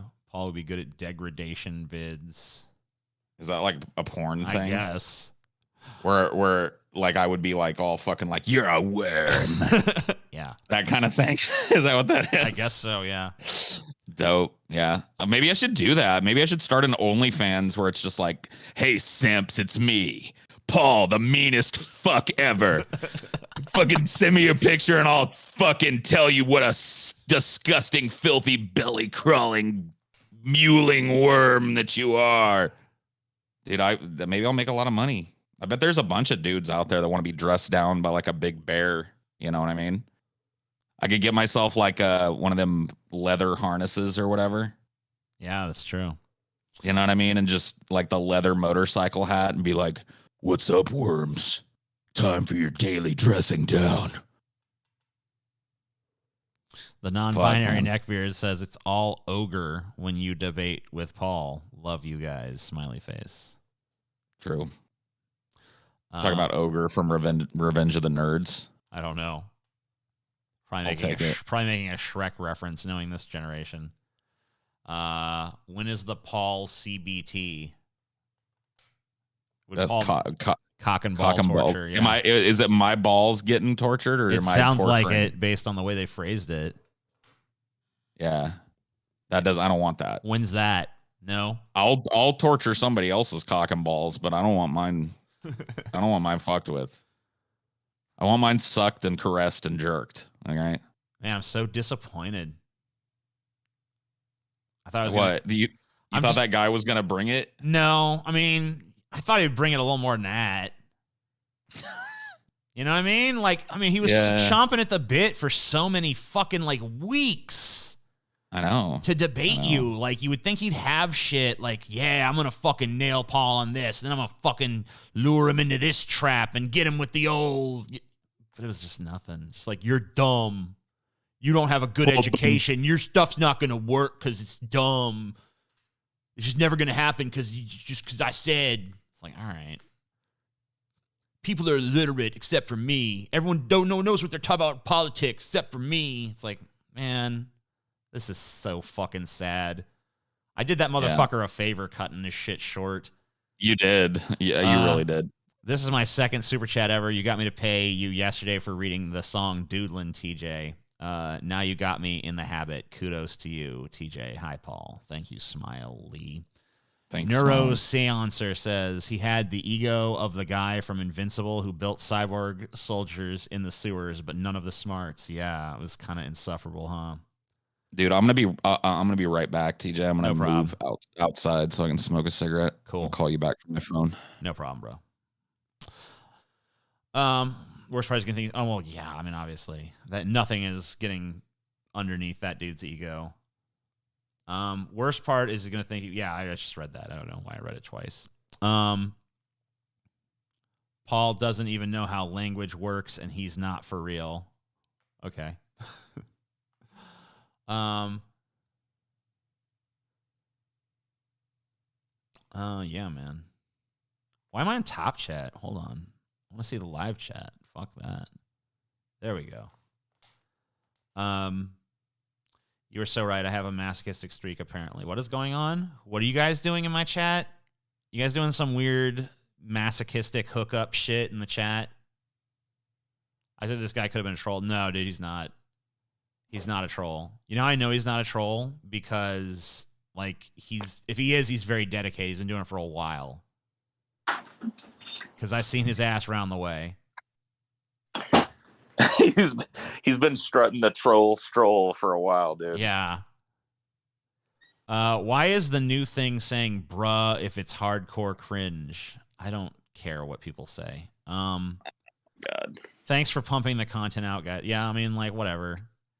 I don't even really consider this show a show, let alone content. So I don't know. It is, though. Yeah, I guess it is. I'm telling you, TJ, like, ideology for as informal and shit as it is, is a show. Yeah. It's an ongoing show with an ongoing narrative and an ongoing cast of colorful characters. It really is. It's just more conversational. People like it. Like, I think that there's a need for this kind of content in a time when everything's like hyper polished. Yeah. And shit. There's definitely, it like speaks to some people. So don't undercut it. Yeah.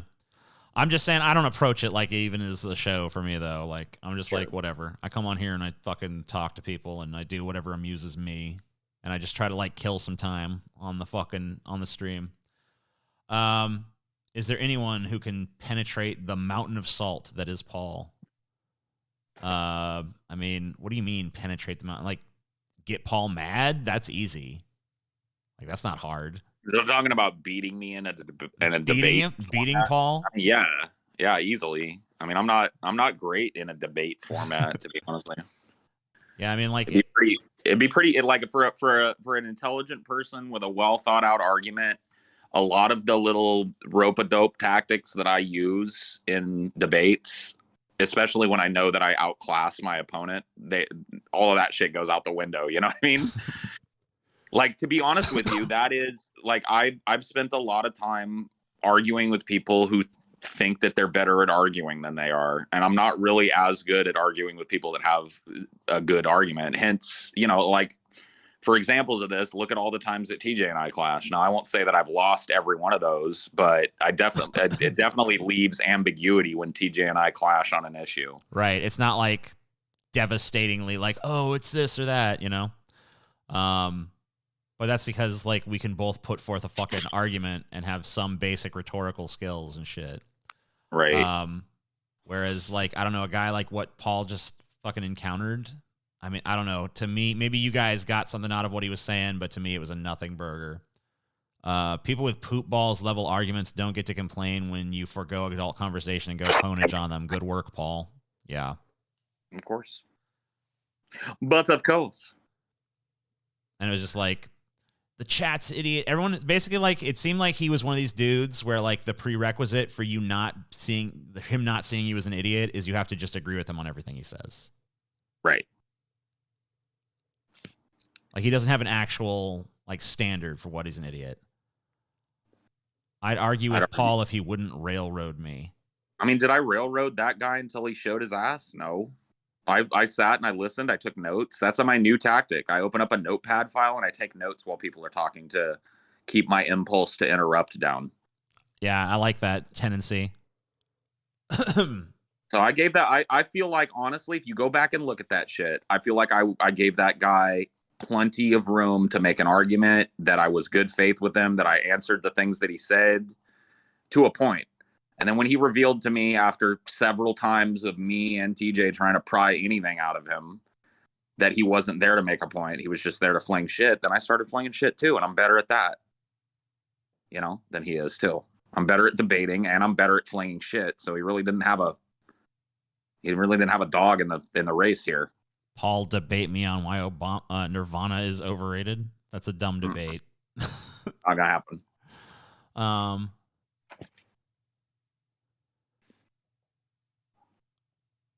Was the debate during this live stream? Yeah, it just happened a minute ago. It was pretty short. It became very apparent to me very quickly that it was not going anywhere. I honestly prefer these over DFF at times. Improvised banner can lead to some of the most memorable bits of content. I agree with that, but the problem is that between those memorable bits of content is a lot of fucking not great stuff. You know what I mean? Like a lot of just like talking to talk, vamping. Well, you know, I'm telling you, I've been like, for ideology to make it more accessible for people, I've been timestamping it and using the fucking chapters feature for my timestamps and shit, so people can skip to a topic that sounds like it interests them. Right. So they're not lost in the sea looking for things, which seemed like a lot of people have responded positively to that. Oh, I bet. I also started renaming them so that, you know, the basic topics that I covered are in the title. I try to just. I haven't started using the chapter system because I just don't know. I'd have to find someone to do that because I'm not going to go back after every 5-hour one of these. But I have started just like adding, like I start with it, whatever my generic bullshit title is. And then like as things happen, I'll like that I think are maybe worthy of someone's attention, I kind of just throw them in the title. So people can kind of like, oh, well, there's that is going to happen at some point in this, you know. Yeah. When he got upset that TJ wasn't stepping in enough and TJ still had to stop the debate and tell him to get to the point, I felt bad for him. I didn't. You shouldn't. He asked for it. It's not like we plucked some poor bastard off the street and no, he didn't just ask for it. This dude was begging for this debate for weeks, and it was like it did not come across like someone who should have been raring for a debate. It didn't. I don't know. I don't want to fucking. I mean, you get a lot of people watching this shit. Like, you just ask your community to put the timestamps in the fucking, you know, there's a lot of people that watch these whole things. They'll probably do it for you. And then all you have to do is copy them over to the description. Well, yeah, if anyone's hearing this right now and wants to do that, I will look through the comments, and if you give me a fucking good breakdown chapters, I'll throw it up there for people and give you credit and stuff. Or at the very least, I'll pin your fucking comment so people can just use that if they want to too. But I'll probably just use the chapter thing. I noticed you're wearing glasses again. No, this is your fake. I just I actually put these on for the debate because I was like gonna like be like, yes, we will now have an intellectual debate. But, Whoops. But you know, these are no. We will now have an intellectual debate. 10 minutes in, Paul. I will pull down my pants and shit on you, bitch.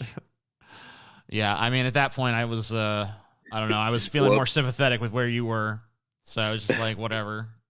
You know. This is not going to be something I realized pretty quickly I wasn't going to be able to take it very seriously. So, it's been more than a hot minute since I've worked in the film industry, but I think I can edit okay enough. I think I might start editing snippets from these. That's fine, Mendacious C. I'm 100%. You write me. I'll give you a little. If you can find ones that I can use for other shit, I'll give you a little money for it. I can't give you a lot, but I can toss you a dime here and there. Super hyped for Monday, Paul. It's gonna be fun FS. Yeah. Well, once again, that Paul's I guess told Vosh that it might be that he can move him around if he needs to, but yeah, but that does seem to be when it's tentatively scheduled for. So. Yep, Monday 11 a.m. PST. How's everyone doing tonight? Yeah. I'm doing okay now, I guess. You can retake the conversation from Paul if you know what you're doing. He clearly didn't, and that's why. Yeah. I don't know. I feel like the post-mortem has been done on this one. I don't know if there's anything more to say. No. I think that's that. Debate tactics in general, like the tactics that I use that get under people's skin, like all of that shit is very easily gotten around. And one of the things I like that you do, especially I think is effective against a lesser opponent, at least in terms of experience talking to an audience or something, is that you do a lot of stuff to remind them that they're in front of people. And just like kind of be like, you're getting cucked in front of everybody right now, bro. That kind of shit to like really unnerve them. I mean, that works. You got it. This was more of a so I just got a Pro Rod 32 gave $10. Says this was more of a poor man's Jerry Springer show, not a debate with whoever the hell that guy was. Paul showed this guy a lot of respect to represent him. Yeah, I guess. Springer. No, it was Jerry. It was Jerry. Paul Gordon Ramsay, that guy. No, not quite to that level. No, you have to be in a position of like actual power and respect because people don't talk back to Gordon Ramsay. You know what I mean? Gordon Ramsay basically, even if you like, if Paul Gordon Ramsayed him, then basically the debate would have ended with that guy eating out of Paul's hand and just regurgitating whatever Paul said. Because that's what Gordon Ramsay does to people. Gordon Ramsay gets people, he breaks them down to the extent that he can then mold them into little Gordon Ramsay automatons so that they can finally fulfill their higher purpose of actually being useful to Gordon Ramsay. Gotta love it. Oh, I love it. I absolutely love it. Chris McDougall gave $5. Says, Paul, as you know, Vosh is very skilled rhetorical debater. What strategy are you going to use with him to get your points across effectively? I mean, I've talked with Vosh once before, and I've kind of made my own personal critique of that appearance.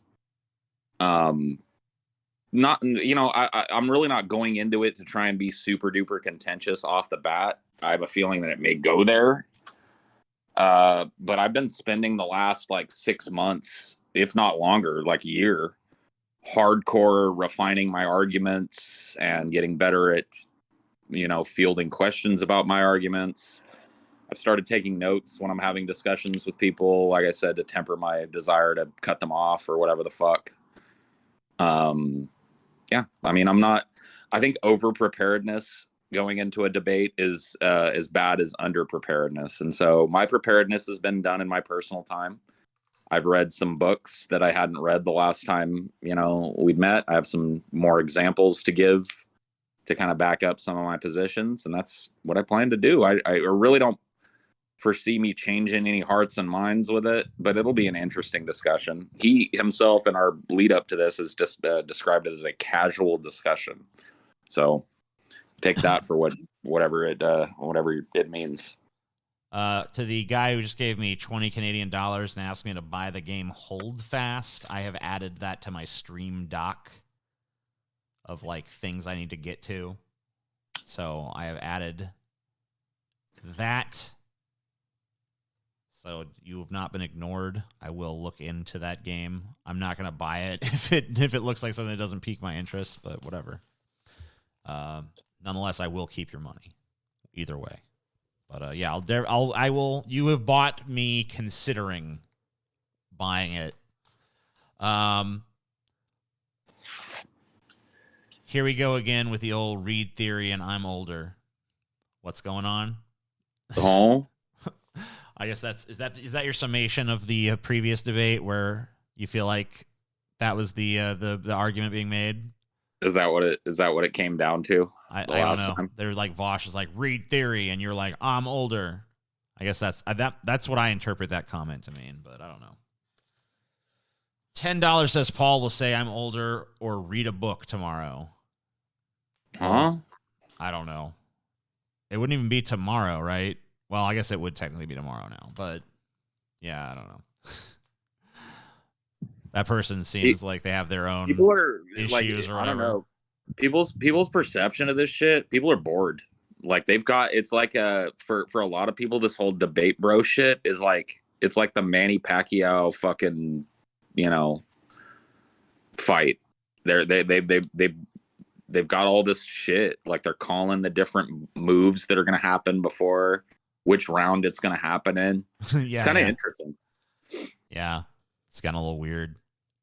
I mean, I do think it's a little weird, but I also think it's interesting how interested people have gotten as of late in this kind of clash of the minds shit. It reminds me of symposiums and stuff back in ancient Greece, right?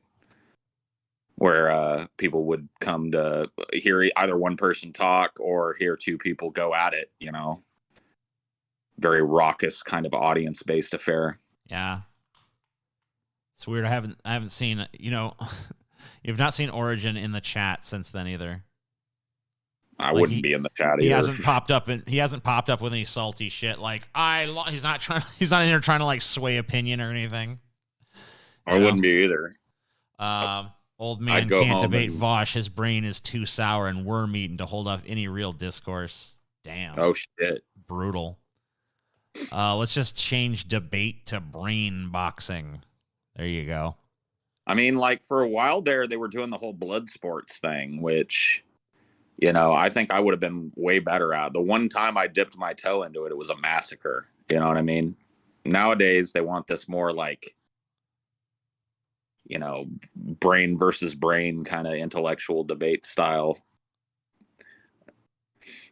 I got Death in a Haymarket, already loving it, and showed some coworkers too.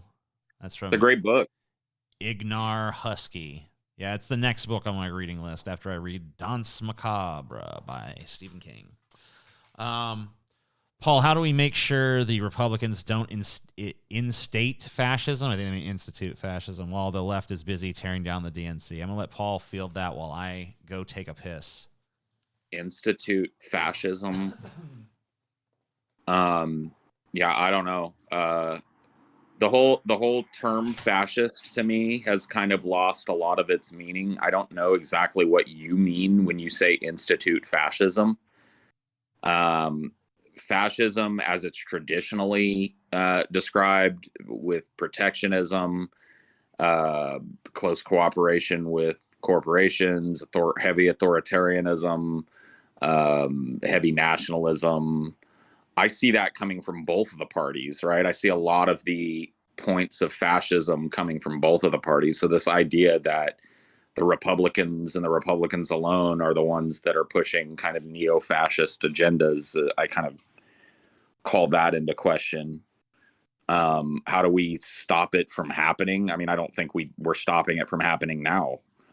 So allotting for the idea that it may be happening, we cut it off, then kill it with the DNC.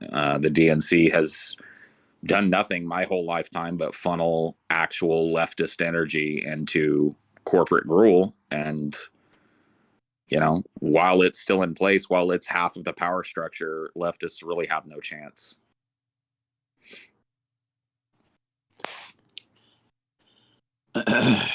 He means what happens when Trumpster fascists take over instead of neoliberals. I mean, that's going to happen anyway. 2022 is right around the corner, and I'm guessing that the Democrats are at the very least going to drop one chamber of the legislature, if not both.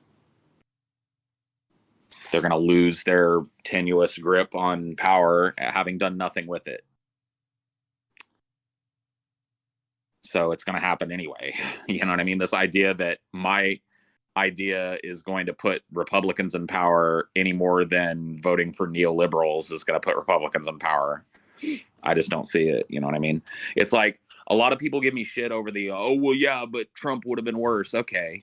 But what would have been worse in the long term? Trump terming out and us actually functionally being done with the fucking old coot, or him coming back in 2024 and possibly running again? You know what I mean?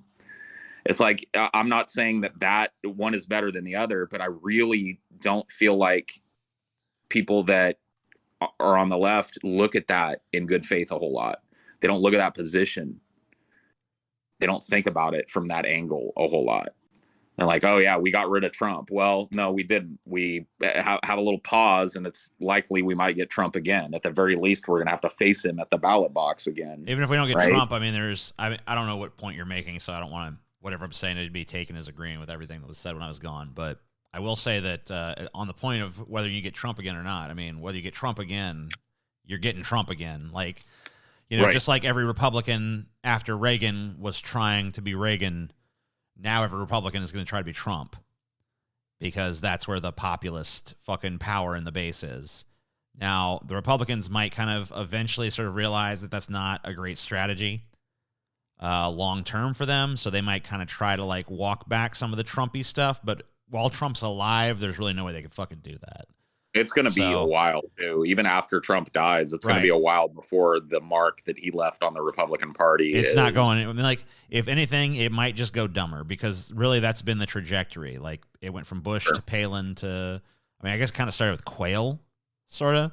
Maybe even a little with Nixon, but definitely with Quayle. Like, Quayle kind of established. Well, Reagan too. I mean, Reagan was he was a little Alzheimer-y, but you know what? Reagan at least had that like soaring oratory kind of style, and you know, he could deliver a line well, and he could fucking he put those acting chops to good use. He did. Sure. Like, he had that sort of like, and he could, oh, I sound so sad, but then I'm so triumphant, you know, that kind of shit. And then you know, so there was something there. But then, like, when you got to, like, Dan Quayle as VP, like, that dude was, like, he couldn't spell the word potato, but he was one. You know what I mean? Yeah. He was a fucking potato, right? And then Bush was actually president. He was a fucking dumbass. And then Palin was very nearly VP, and she was more popular than McCain on the fucking trail. They loved her, and she was, like, even dumber than GW. And then Trump, who was just basically a monosyllabic grunting fucking, duh. They love him more than anybody else. So it's like, honestly, like, what even the trajectory seems to be dumber and dumber. So like we're gonna fucking eventually get to a point where you literally just have like a fucking retard up on the stage, just like, Dude, the more, I'm gonna be the president. You know. You know what I'm saying? So it's like we're getting to that fucking point. Sorry for the R slur, but it's funnier, man. Come on. No, it is. It is. It's. You know what, dude? It's good when used in moderation. Sure. I think for an occasional, like if you find a punchy enough joke, I think it's acceptable. But sorry if anyone was a fucking offended. But I'm not. I'm a little sorry, but hey, fuck it. It's funnier that way, and like that's really where we're going here. Like it just seems like that's the fucking trajectory with that shit. And the fucking problem is you got half the country literally down with that. And the rest of us, and this kind of gets, I guess, to the two-party fucking ping pong, which I don't disagree with Paul at all is happening, is just like, that's what fucking pressures lefties like, you know, me or fucking a number of others to being like, well, goddamn, if you're looking at that, then that's how they get you to accept fucking geriatric, fucking uninspiring, bland, no fucking plan Joe Biden, right? Because the gun against your head is fucking, we got even dumber Republicans than Trump waiting in the wings, and you're like, oh my God, please don't fucking do that to me. I can't take it no more. Okay, yeah, I'll vote for the old fucking rapists. And the thing that I see as part of the cycle that sucks is that we do that, right? We take the devil's bargain. But then we end up getting Trump again anyway. It's like, is there any fucking like contention that the Democrats are going to lose their hold on the legislature in 2022? Like it's like one house or the other, one part of the other, or both is they're going to lose their margin. We don't know for sure, but like if you go on the basis of like recent history, which obviously history doesn't always repeat itself, but a lot of times it does. Obama went in with far greater popularity than Biden and a much larger majority and managed to lose it 2 years later. So, you know, I think it's pretty fair to say that, you know, I mean, there's different things that could intercede. Like, you know, Biden hasn't done anything as sweeping as Obamacare and clearly doesn't have any plans to. So they're not going to have an issue they can fucking hit him on as hard. So maybe that will result in him losing less shit during the primaries, the midterms.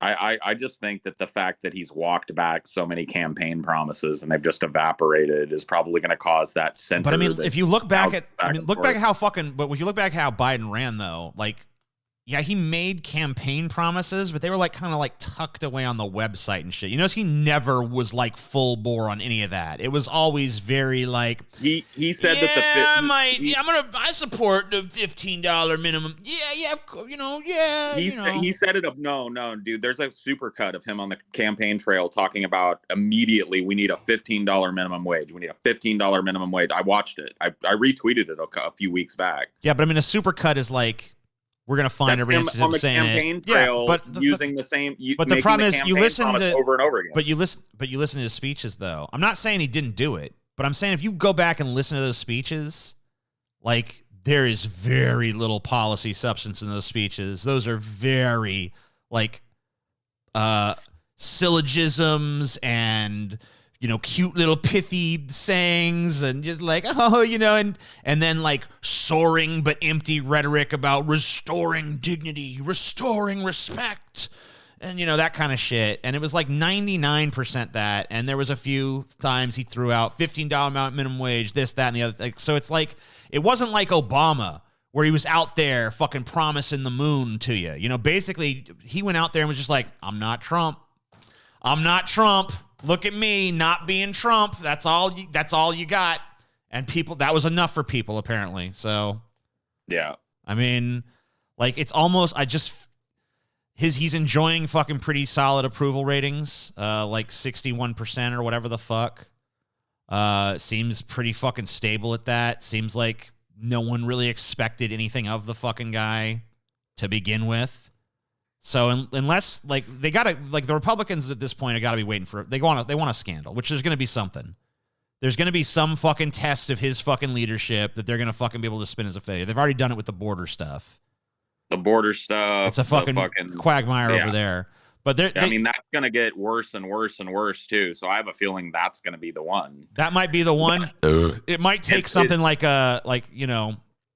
someone doing some violent. There might have to be a violent incident at the border that's really like headline grabby. That I mean, there almost certainly will be. Sure. I mean, you're talking about a mass conglomeration of people coming every fucking day in large caravans being turned back. There's going to be, this is going to be a constant problem. So, it's like, not going to get any better. Something needs to happen. Like, basically, what the Republicans would be hoping for to happen would be something like a bunch of, like, a big gang of fucking immigrants that, like, mow down some fucking border patrol with, like, Uzis or some shit, Right. And, that would be, like, the fucking wet dream if you're a Republican strategist. That'd be the thing. It'd be like, oh, yeah, now we got him. Like, they would be if a bunch of border patrol agents get mowed down, then basically Republican strategists somewhere will be doing a fucking dance of happiness. So yeah. So when you read that, if that sad story ever breaks, then just remember that's going on. Yep. But yeah, I really think that's what Biden has done to shield himself, though, is he just like underpromised, even under-delivered, even with the meager few promises he actually fucking did spout out of his fucking geriatric mouth. He's walked back tons of those. That even pretty much all of them that matter to people. This pre-compromised infrastructure package that he's put together is going to be compromised further before it ever fucking gets passed. That's going to be absolutely gutted, and it's already. It'll be a Republican infrastructure package through and through by the time it's done, if it passes at all. Yeah, and I mean, any form of it. It's already a pre-compromised bill. Yep. So, like, they've already built compromise into it, as Democrats often do, and it's just going to be compromised further to the point where it's not going to address the fundamental problems of their infrastructure at all. In fact, I already don't think it does. So, I mean, and that's basically, like, his main thing that he's pushing for is that immigration package, and that might pass in some form, but it's going to be fucking dog shit. Yep. It's already not uncommon to find Republicans who are just shooting border jumpers. Oh, dude, when I was talking to my cousins a couple of weeks ago, hardcore Republican Trumpy guys, I was bringing up the migration crisis and how that's going to get worse, and telling them about climate change and wet bulb temperature and all that shit that's going to push even more people towards us. And I was like, so what do we do? Like, at a certain point, there's going to be so many people streaming into the country. What do we do? And my most boisterous cousin just said, fucking hard-mounted Barrett 50 cal. That's what you do. And, like, he was joking, but not really. You know what I mean? Right. Yeah. No, it's going to come to that. It's going to come to that. Look, basically, remember, everyone here, most people, I think, know some Republicans. Your cousins are they're Republicans. Most people here know Republican voters, okay? Most of you know someone who votes Republican, so you know what they really fucking think behind closed doors. And, it's not uncommon to hear that kind of shit at all. Now, some of them are more polite about it than others, and, not everyone's going to be totally mask off and shit behind closed doors even. But, a lot of times when the mask comes off, I mean, there's a heavy comfort level. I grew up with these guys. Right. So it's just like, they know that I don't agree with them, but they're not going to fucking hold back their opinions for me, because I've never been that guy that gets so offended that I want to fight or run away or whatever the fuck, right? I always hold my own with them. And so they feel comfortable saying the quiet part loud in front of me, which I find is useful to get an idea, right, where a lot of these people stand, really. What do you keep sending, Chelsea? I don't even see it. What are you talking about? Chelsea just came here and said, I'm sorry, I don't know why my phone keeps sending that. I tried to say BLM protesters. I don't even see another comment from you up here. Yeah, I know. Chelsea's nothing's even been sent. She's been commenting on the wrong thing. I don't know what you're even talking about. Chelsea, are you okay? That was my last argument with the Republican. Okay. Maybe she's behind. Yeah, I think she must be referring to something else. That happens a lot of times. People will be like responding to something I said like 20 minutes ago, and they don't realize they've rewinded. Yeah, that happens. I've noticed that too. See someone in the chat that's just like out of lockstep.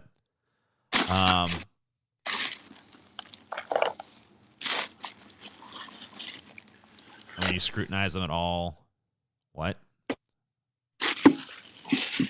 Okay, good, lol. All right, I don't know what's going on. I'm really lost. Chelsea's like... Chelsea's in her own world, dude. I don't know what the fuck's going on. Old man Paul. You know, the thing about I actually, this fucking being in your, like, 30s, 40s shit, I'm like, whatever. I want to fucking be old. I'm ready for it. Just make me old. Oh, dude, I'm loving it. I'm loving being in my fucking 30s and 40s, bro. I'm not. I want to be fucking, like, because it's two in the middle. I want to be like an old fucking wizardly motherfucker. That's why I'm growing this beard out. I want this to be like a white fucking flowing ass beard. I want to look like some Gandalf Dumbledore motherfucker. Yeah. I mean, I could see that. I don't really have that same drive to look a certain way. It's more about, like, the prestige that comes with it, whether people like it or not. Like, you know more than they do because you've lived more life, you know what I mean?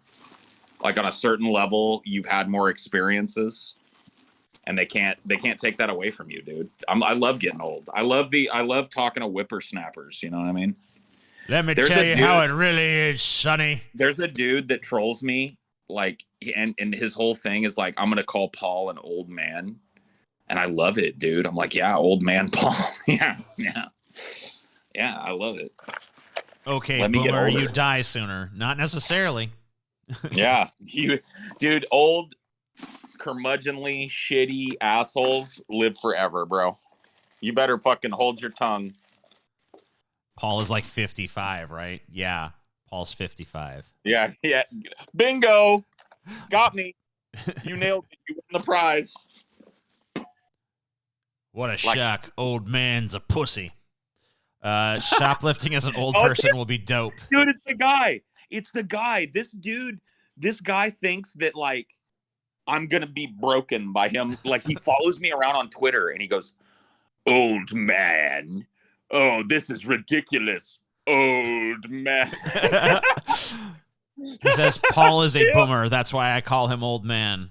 Damn. Got me again.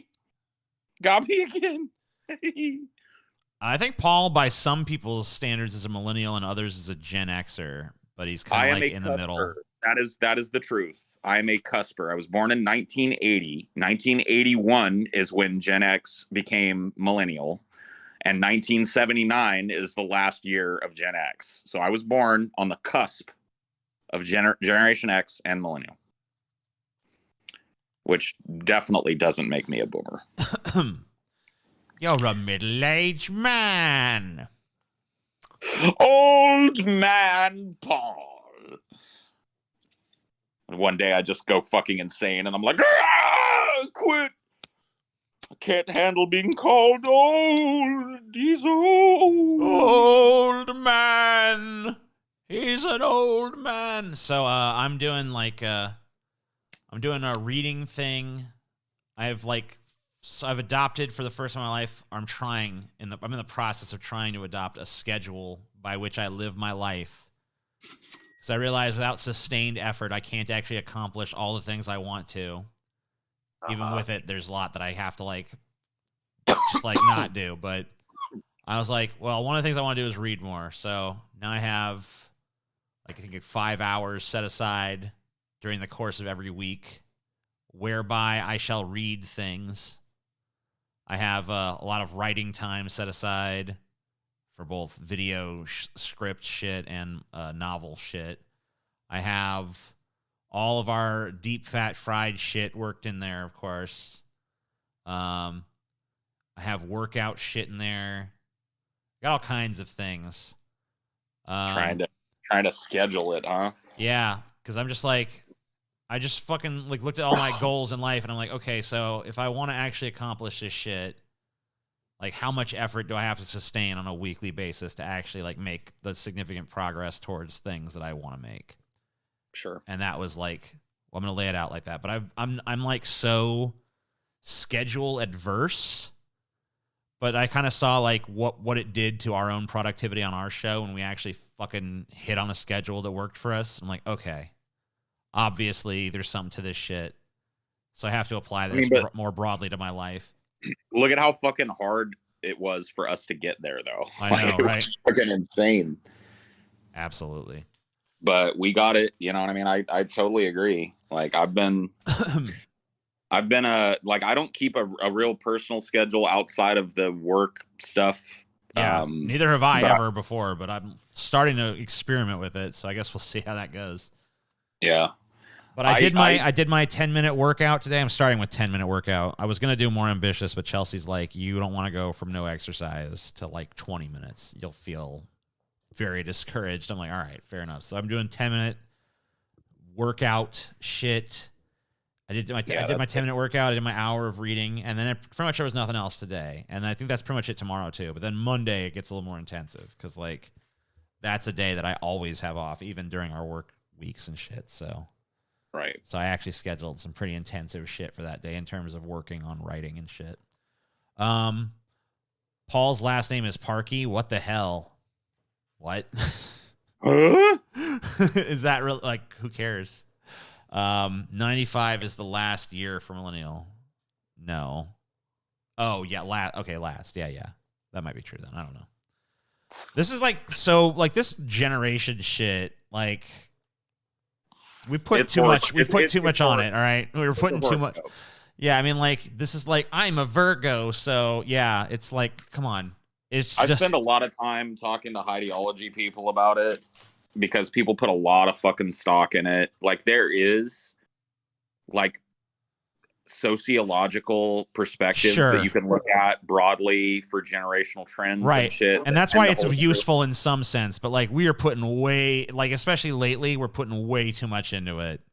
Oh yeah, like a millennial is not like a different fucking species of person than a Gen Xer or a fucking boomer or a silent whatever. Like these are not like. These are not like separate fucking like, whoa, then a totally new type of person started being born in this year. Right. Like these are just like broad, like, oh yeah, this is like a new generation. We can kind of like break it up to like kind of like look, well, this is a more of the zeitgeist of this time, and here's how that changed people, and here these people all experienced this event at this time in their lives. It's a way of contextualizing the broad kind of like, there's broad cultural changes that happen between generations. Right. So something like the pandemic or something, you know, obviously people who are just coming into adulthood during the pandemic are going to have a very different experience than old people during the pandemic or middle-aged people during the pandemic or working class people during the pandemic. Like so it's like a way to like delineate this group experienced this formative event at this time in their social development, and that led their generation to be X, Y, or Z trait down the line kind of shit. Right. I'm not organized. I'm trying to get organized. So don't stop any presses yet. Ageism is a weakness. I mean, at a certain point, you know, I don't know. I feel like there's something to some ageism, but yeah, no, there definitely is. I'll tell you this, TJ, like it'll probably take you about as long as it took us. Like it'll probably take you a solid year of forcing yourself to adhere to the schedule and changing it around so that it actually works with you to get in the habit of fucking being on a schedule. You know what I mean? True enough. And like if you hold it for that long, it'll be harder for you to not be on it because you'll have such a structure in your life. It might be a smart idea for me. I don't think I want to schedule like every little fucking thing. I like having a little whimsy in my life. I left myself some unstructured time, especially late at night and stuff. And I was like, that's the time I can either use to like watch a movie or watch TV or stream, or I can do whatever I want with it because it's just open. Sure. You know, and obviously, like if I have a day where I have plans or something, like I'm going to the museum today, then I'll just be like, well, fuck the schedule today. Who cares? It'll just, you know, it'll have to be made up elsewhere, or just, you know, not doing that this week. Yeah. But you know, for most part, I'm adverse to hard work, Zale. Who told you that? I worked my whole fucking life. I haven't been unemployed for longer than a month since I was 16 years old. That doesn't sound like somebody who's adverse to hard work. I'm adverse to hard work. Maybe this old man just sort of I still do. I mean, like, I don't do physical shit for the most part. I mean, I will like Today I had some, I mean, you know, like I'll make food. I guess that has some physical aspects to it. And that's like you have to deal with a lot of heat and shit. And you could cut yourself, you could burn yourself. I've done both. So I guess there's some kind of work aspect to that. I usually make dinners here in this house. I made red beans and rice tonight, you know. I made chicken and dumplings the other day. You know, I make food here. Swept my walk, I guess. Swept some grass off of it. You know, I don't know. But I don't really do a lot of physical stuff, but I do spend a lot of time streaming, writing, you know, trying to create things. Recording. Yeah, recording fucking shows, recording podcasts, putting on the fucking high energy level, making sure that the shows that I research are interesting. That's there's a very fundamental misunderstanding that something that isn't hard physical bricklaying labor isn't hard. Right. And you know, it's one of those things that you can't explain to certain people. I've been on both sides of the fucking coin, and I know what hard work is, and being an internet personality and cranking out enough content to keep an audience and hopefully grow one is the hardest thing I've ever done.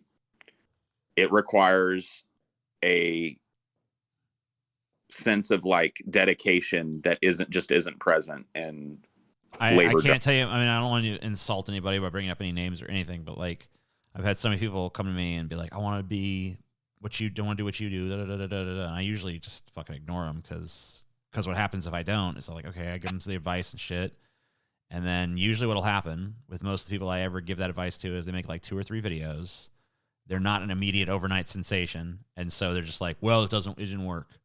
Yep. It's like, well, that's because you don't have any fucking drive. You don't have any real dedication to this. Because if you did, you wouldn't give up after 3 fucking tries. Yeah. So that's really what it boils down to on that shit. That's the hardest part, probably. It's just fucking cranking it out there. I mean, like, Paul, please don't tell me streaming is hard work. Sorry, bro, it's hard work. Talking to people constantly when you have a job that includes sitting in front of a camera as a everyday fucking position, it's hard work. Yeah, it's hard work deciding that you want to try and be entertaining for a group of people, and the work pays off. It's not hard work. Again, The actual act of streaming is not hard work. Anyone could turn on a camera and sit there and be a like dreadfully dull fucking piece, but to actually like hold an audience's attention for any duration of time on a repeated basis and have people coming back and having regulars that come there and use what you're doing as some sort of like thing in their lives, that is hard. Try working in a factory 12 hours a day. I have. Got anything else for me? I've worked in 3 separate factories and worked long shifts in all of those factories, rotating. At the end of the day, I have not worked on a factory, but I can tell you that, you know, anybody can fucking stand on an assembly line and do whatever the fuck. Like, that's not, it's grueling. It's grueling and it's dehumanizing. It's shitty work, and I would never fucking, I mean, like, whatever. It's hard. I get that. Right. I understand that, but it's not, it's hard because it's fucking so tedious. It's not actually difficult. I worked at a fucking call center too, another agnostic. I worked for MCI WorldCom, HP Pavilion Tech Support. Yeah, I pretty much have never had a real job, so don't ask me. Don't fucking, like, but that's the thing, is like people assume that I came out of my mother with a microphone in my hand and just started grifting money off of people. Right? It took Paul a long time to get to the grift. It doesn't work that way, bro. There's a reason why you and the other people that are trying to poop on this shit as not being work don't have a job like we have. Because you don't work hard enough to do it. You don't want it enough. If you put in hard work, you would be me, and you wouldn't be in here arguing with me about how I don't know shit because I've never worked you wouldn't have your fucking whole leg in your mouth like you do. Because you're talking to 2 different guys here. One guy who started pursuing this passion pretty much as soon as he was old enough to do so, and another guy who spent 20 fucking years of his life working normal jobs. So this idea that there's not a concept of real work involved in maintaining what we do is silly, and it's gatekeepy. And to be quite honest with you, not to directly insult you, it smacks of fucking jealousy. Don't be jealous. Just be better. Be better at me than this. If this is no work, then what is your dumb ass doing flipping burgers all day? If this is no work, then what is your dumb ass doing schlepping boxes all day? Why don't you come join the no work squad and get paid to do jack shit? That's the best argument you could possibly make. Duck Turtle gave $2.79 Canadian and says, any hope for the Giuliani DFF episode? That was to be a Paul episode. So yeah, you just when he dies. You think when he dies, only then can it be done? Jail.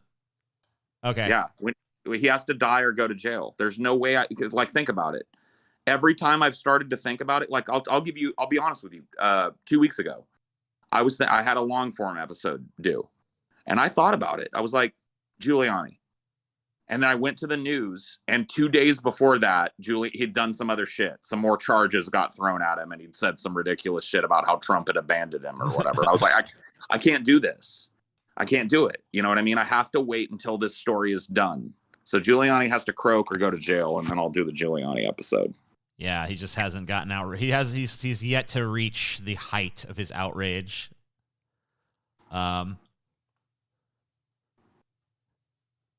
Getting paid to do nothing would actually get quite boring quite quickly. No, it wouldn't. Yeah, no, it wouldn't. It would never get boring. That's so wrong. Yeah, just you can feel free to just like kick that dude outright. Yeah, you did. Okay, good. Mendacious C is a great mod. No, he is. He puts up with it to a certain level. He knows exactly how fucking he has the exact same sensibility as me as like to when something needs to be moderated. Like I don't know how many times I'll be looking at the chat and someone will say something. I'll be like, that person needs to be timed out, and he'll time that person out.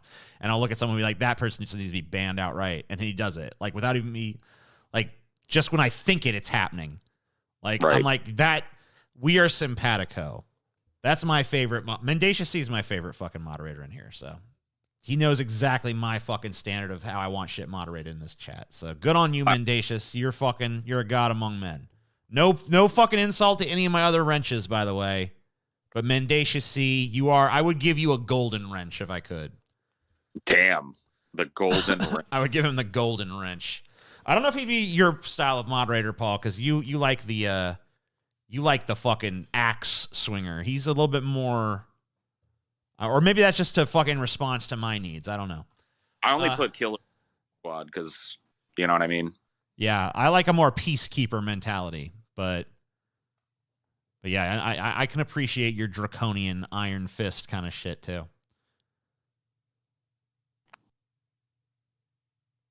It's just the way it has to go. Amen.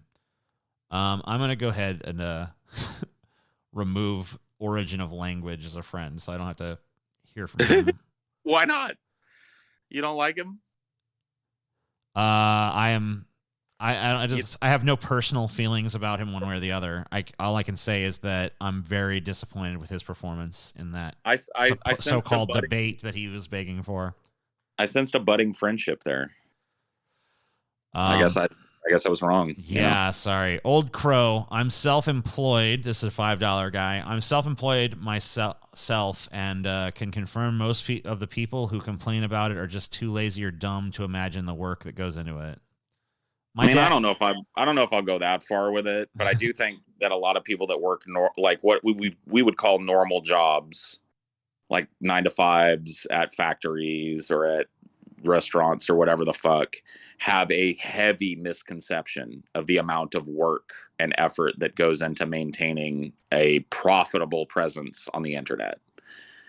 You can have like a little side gig that makes you a little side money relatively easily and work your job and shit if you're dedicated to it. But like actually stepping off the cliff and saying, this is my money, this is how I make my nut every month, and building that and going through all, I mean, it's an insane amount of work, dedication, I've worked like, not to fucking brag about it or whatever, but I've worked sick as a fucking dog. I've, worked until in the middle of fucking panic attacks and shit, falling face first into doors. I worked a day after my last relationship ended. I was living in a hotel. You know what I mean? Like I don't stop. Like I don't stop. You can't when you work for yourself because there's nobody you can call in to cover. Yeah. You know what I mean? Yeah. I can't call like, hey, placement TJ, come on in and do this for me. Right. Yeah.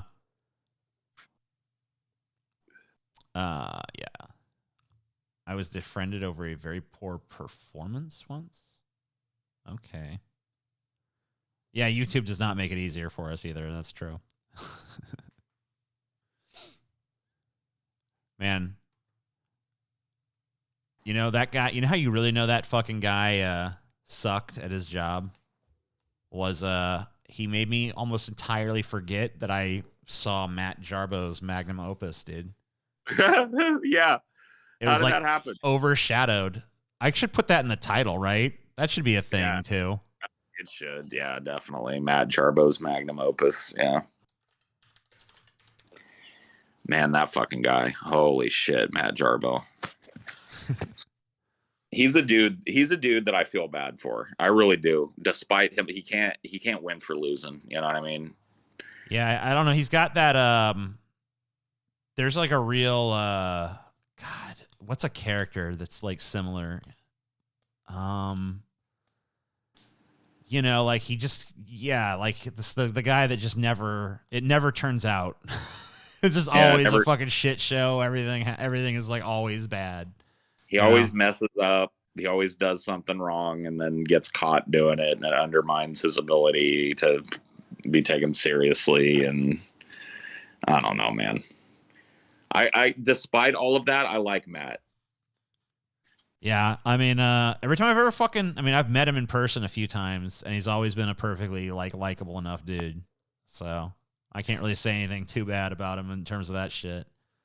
But man, that movie, that was what. I'm gonna watch that shit, dude. Dude, you're gonna send me that link. You're gonna regret it and quick, dude. All right, I'll forward. I'm gonna do a whole fucking ideology. That's gonna be my patron ideology on Sunday. Tomorrow, I got a patron ideology coming. We're watching Matt Jarbo's movie. You're gonna watch fucking Matt Jarbo's flick, huh? All right, we're watching it, dude. All right, well, I'm gonna tell you what. I'm gonna send it to you right fucking now. So, I have to see this movie. I have to see it, dude. I have to see this movie. Yeah, I'm doing it. Yeah, here you are. Okay, I'm sending you the link on Twitter right now. Yeah, I got it. In search of what the Jarbo dog. You gotta come when I'm not. I was gonna say I was like almost like I'll watch it with you, and then I'm like I don't want to do that. Yeah, you don't. I don't want to do that. But you dude, really don't. At the end of it all, tell me what he was in search of, man. I'll let you know. Tell me what he was in search of, and tell me what he found. Those are the two things I want to know. Maybe that could be the triumphant return of Cinema for Cynics is a review of Matt Jarbo's seminal masterpiece. His oeuvre, TJ. Yeah. The oeuvre of Matt Jarbo. Amen. I appreciate it so much. It's fucking brutal. That's what it really is. Dude, I mean, like, every fucking shitty horror movie, man, which I guess you would have to call Matt. I mean, it looked like it was a horror movie. It ends with a murder.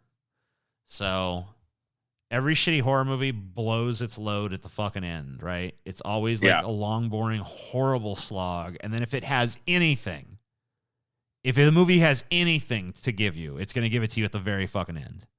And sometimes you will, I'm sure you've had this experience as a horror fan, Paul. Sometimes you'll sit through a movie that you're just like, this movie sucks. But then at the very fucking last minute, like last 10 minutes of the movie, it gives you something that makes you think, actually it had a little something there. Like that was probably the real idea. And then they had to come up with 80 minutes of bullshit to give me that and call it a movie. that's one of the reasons I love horror as a genre so much, is that oftentimes one good idea is all it takes to make an impression. You know what I mean? Right. And if they're going to give it to you, they're going to give it to you at the end. So if a movie, if you watch a horror movie and if it doesn't have anything to give you at the end, that's when you know you've watched a truly fucking piece of shit. Yeah. And what Matt Jarbo builds up to over the course of his 90 minutes or whatever the fuck is basically his fat friend getting a bag over his head. I'm kind of sad that it's spoiled now. Yeah, in like a Dexter kill room, right? Yeah. But there's not even any blood because he does a totally bloodless kill, so there's no point in making it in a Dexter kill room. The whole reason Dexter puts up tarps and shit is to catch blood. I didn't even notice that. Right, so there was no reason to have a tarp because it didn't stab him or slash his throat or anything. He fucking literally suffocated him with a fucking garbage bag. True. So there was no reason to put up tarps or anything. I mean, it was just like, and then the fucking dude is just clearly invisibly breathing. There was no take two. And then it just zooms in on the dude's dead fucking face. And it's like, all right, that's the end. And then the credits fucking roll.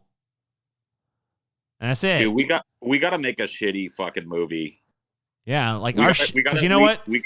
If Matt Jarbo can make that and that be a movie, then we got to make some kind of like movie. Dude, it only has 2 people in it. So me and you could do it. Yeah. We'll just go up in the woods somewhere and we'll wander around. We'll ad-lib 90% of the dialogue, and then we'll come up with one good idea for the finisher. You know, Right. like we'll have a monster. Yeah. One of us will go crazy and kill the other one, or we'll It kill was each all other. building up to us getting eaten by the Loch Ness monster. Oh no, Nessie, no! You know.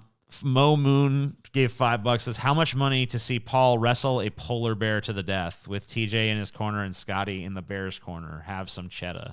I'm pretty sure there's no amount of money for which Paul will like get ripped apart by a polar bear, but correct me if I'm wrong, Paul. I mean, if we're talking like billions, you know what I mean? If we're talking about putting me on Bezos level of wealth, I might fucking chance it. You know, I got you in my corner. Maybe I'll live. Yeah. Do I get a weapon or anything? There is just me bare hands and then the bear bare hands, you know? No, I think we just need to remake fucking In Search Of, dude. In Search Of reboot. Oh shit, dude. Yeah. Or we could do a crossover Bad Ben In Search Of. Oh my god, yeah. And we can get Matt up in there. Yeah. Yeah, like me and you and Matt Jarbo show up at the Bad Ben house to investigate, you know? But then it turns out that, you know, because Matt's like secretly a serial killer or whatever the fuck was happening in that movie, you know, he'll be trying to kill us, but then the monster will be trying to kill all of us. Comedic fucking hijinks ensue. Spookilies happen. A skeleton pops out, you know? It's going to be good. Yeah. I actually like our practical effects plot better. Oh yeah, dude. Practical effects that's the movie. Maybe we could just do that one super low budget. Yeah. It's kind of the idea is kind of built around it. Yeah, we'll just shoot it on fucking shitty camcorders and shit. Just like, yeah. So shoot it on our iPhones. How are you going to spend the money when you're dead? Well, he might not die. That's the whole point. Maybe the polar bear fucking gets its blows in, but we win the fucking day, you know? That's right. Like you put $50K in front of me. I'm not going to take that risk, but you put Bezos money in front of me. I mean, that's, you know, if I can somehow implausibly win against that goddamn polar bear, I can fly off the planet if I want, you know? Yeah, it's beautiful. I can buy my fucking island fortress or my underwater base that I've always wanted, and you know, dude. Every time you hear about these fucking billionaires charting on these rockets and shit, and you know, doing all these space flights and shit, and you're just like, man, what if that fucking rocket explodes? Like, what am I even? Like, what as a public person am I even? Can I even like? What am I supposed to say then? Am I supposed to be like, it's a tragedy? It's hard for me as a kid, like because as a kid I watched Challenger explode. Yeah. And you know it's gonna be likened to that, so it's gonna be like it's reminiscent of the Challenger disaster, you know, and like so you can't be the asshole that's like, well, I'm, you know what I mean? Like, what are you gonna do? It's rough. I don't know. Yeah, that would definitely be a moral conundrum. You know. Hey TJ, join Paul on Hideology. Well, Paul usually does Hideology on his phone. Yeah, I mean, once it gets too hot out here for me to do these outside ones anymore, I'll be doing more indoor stuff. I got some plans for that shit. That makes sense. But it'll be easier to have TJ join me in that than it would be on a phone stream. Hell yeah. Paul, I think YouTube should have like a little fucking way of bringing somebody into your yeah, like a cross-pollination of the streams or something. Like merge the streams, you know? Yeah, why not? You know, we merge, you know, the streams are merged and then the super chat revenue is like split or whatever the fuck automatically between the two accounts. So yeah, that'd be neat. Work YouTube, you love fucking meaningless fucking changes. How about some actually useful new features, huh? Nah. They love imposing a bunch of stupid-ass new rules, and they love fucking pointlessly redesigning their site and moving shit around so to be cryptic, but they don't ever fucking introduce anything that's fucking actually useful. Like, when was the last time YouTube did that? What's the last time YouTube rolled out a feature that you're like, whoa, cool? Never. I mean, I guess the, like, chapters thing is kind of cool. There you go. There's something. They did the chapter thing. That is kind of neat. The last time they did something that I actually really enjoyed was when they added the speed control to the fucking videos, because I like to watch shit fast sometimes. Yeah. Especially there's certain people that I want to hear what they have to say. Like, I respect them fucking intellectually or whatever, but they talk too fucking slow for me. So I'm just like, all right, speed through. So that's a good thing. Dude, they added that to my fucking TV one, though, now, and that's fucking deadly. And it stays on. Like, if I fucking put a video at 2 times speed and then I go to another video, it's on 2 times speed. So then sometimes I'll forget and I'll be like, whoa, this video is like fucking edited pretty hyper kinetically. And I'm like, oh, that's right. It's in 2. I'm still on double speed. That's why the fuck this looks so fucked up. So it'll just take that long to get to the point. I don't fucking listen to those people. That's why that dude in that debate drove me fucking crazy earlier. Yeah, that's why that drove me fucking nuts, because he wouldn't get to no fucking point, and I got the sense after a while there was no point to get to. That's most people who, I mean, I don't know if you found this to be true, but like people that are like hard detractors of mine, I've reached out to a lot of people, especially like in the lead up to the 2020 election shit. I was doing a lot of like one-on-one stuff with people who would hit me up on Twitter. I'd be like, all right, you know, you want to have a little talk or whatever, we'll go do it. And I found like almost to a person that a person had more problem with me than they did my ideas. Yeah, you know what I mean? That definitely seemed to be the case tonight, you know, because I've brought, you know, we've had it out on numerous issues before, and I feel like we've always been able to like make actual arguments. And it's just like frustrating to see someone else that's, I mean, like, I don't take any severe issue with you as a person, but I can make an argument. And then these people who are fucking acting like they have like, oh, fucking Paul, he's making me so mad. And then they get their chance to air their grievance. And it's just like, I don't like Paul. It's like, we know that. Why not? I don't like him. It's like, well, why not? He's stupid. Okay. Well, what does he say that's stupid? His no confidence won't work. It's like, okay, well, what do you propose? Nothing. It's like, okay, well, get the fuck out of here then. You're just a dumbass. Like, there's argument. I mean, make an argument. I made an argument. Me and Paul had it out. I don't remember which fucking show we had it on. We had a fucking argument about it. There was like a fucking debate. We had numerous now. Yeah, it wasn't like, it's like fucking, it just frustrates me to see fucking stupid ass motherfuckers that won't even fucking argue a goddamn position. Most people don't have one. I think that's kind of the point. It's just most people have the vague insinuation of someone else's position, which doesn't carry you very far. Right. Yeah, I mean, that's like what the thing, I mean, you know, we fucking saw in the fucking debates that we've had here, so. Yep. I mean, it's just like, I don't know, like, get your own fucking ideas. Or like, I don't know, at least if you're gonna fucking steal someone else's, like, at least fucking get it down. You know what I mean? Get some pizzazz and some panache about it, right? And inform yourself enough to where even if you're not gonna do that, like, at least fucking understand the fucking position that you fucking parroting from somebody fucking else. Yeah. Because it's like way too often you just kind of see like they've parroted the conclusion and they have a vague fucking nebulous notion of what the fuck the argument was. But like, you can't press them on anything because it's just like, well, I'm just a tape recorder that only records like every 17th word. So I cobbled it together from that. Like, I don't know. Paul's definitely a love him or hate him person. So TJ, after the Jamie Darkey debate, gave like a post-mortem, his wrap up.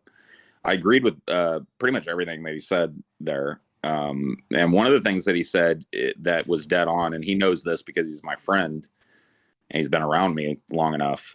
I don't care about being liked. I don't care about being hated. I don't want to leave people with ambivalence. So when I leave an interaction or whatever the fuck, I do not want to leave people feeling ambivalent about what they've seen or what they've heard or what they've gotten from me.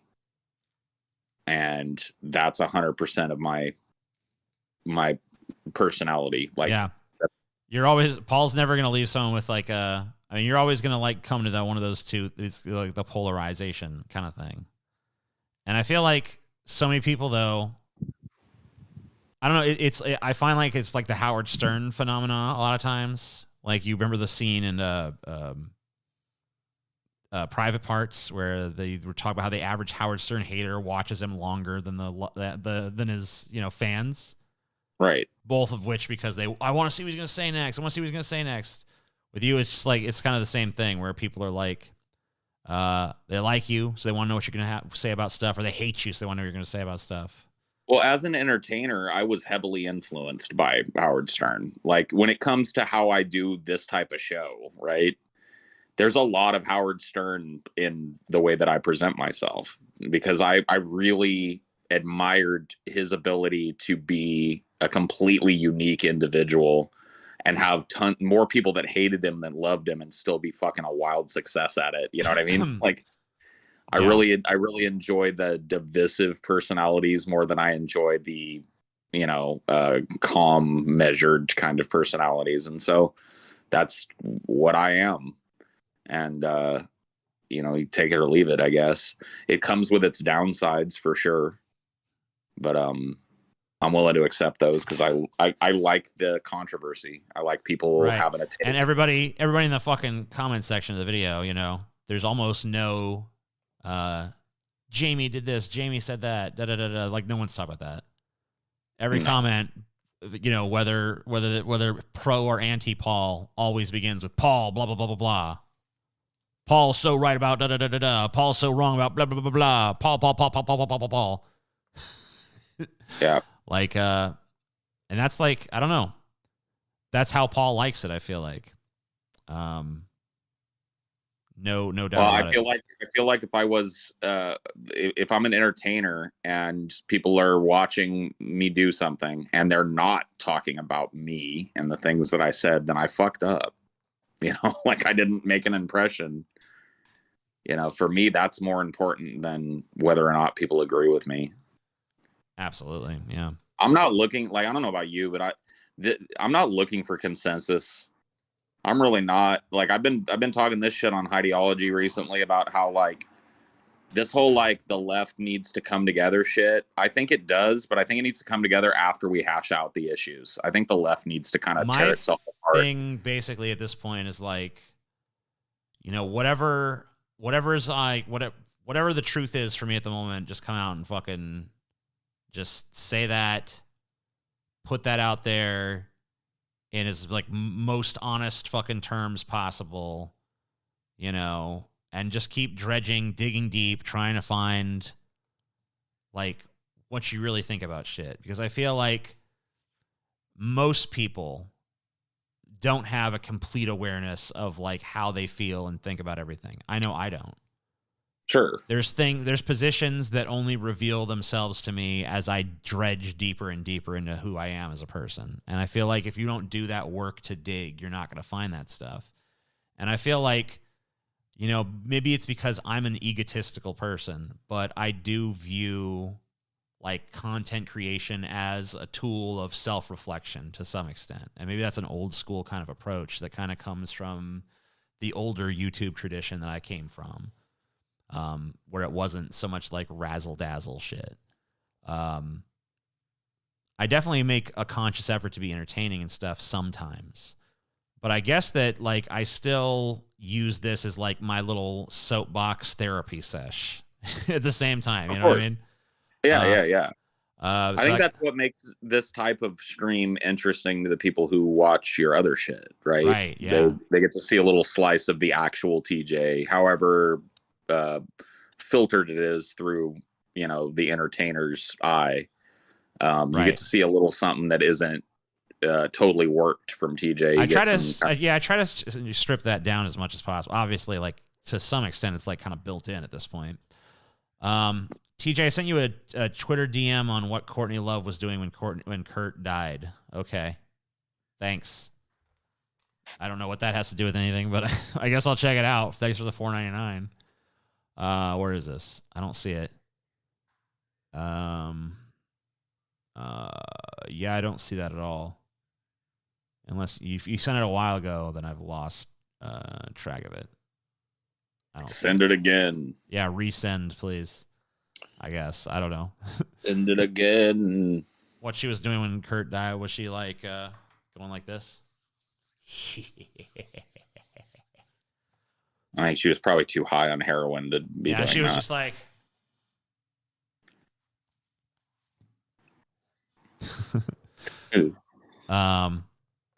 we have to sleep, right? I don't know. You do what you want, man. You sleep you want. And why are people so obsessed with that shit? I don't know. Bedtimes and shit. We're up late. One of the things on my schedule is I'm going to try to, like, devise an actual sleep schedule, but, you know, that's going to be a process for sure. But hey, even then, like, I will still be, it's at my discretion when and if I go to bed. You don't need to worry about me. You can, if you are tired, you are free to go to bed, but I don't feel like it right now. So yeah, go cop a snooze. Yeah. I mean, like, hey, no one's stopping you. If you want to lay your little head down on your pillow and take a little nap, or, you know, hey, I mean, like, look, I fucking slept like a rock last night. Okay. I fucking literally last night slept.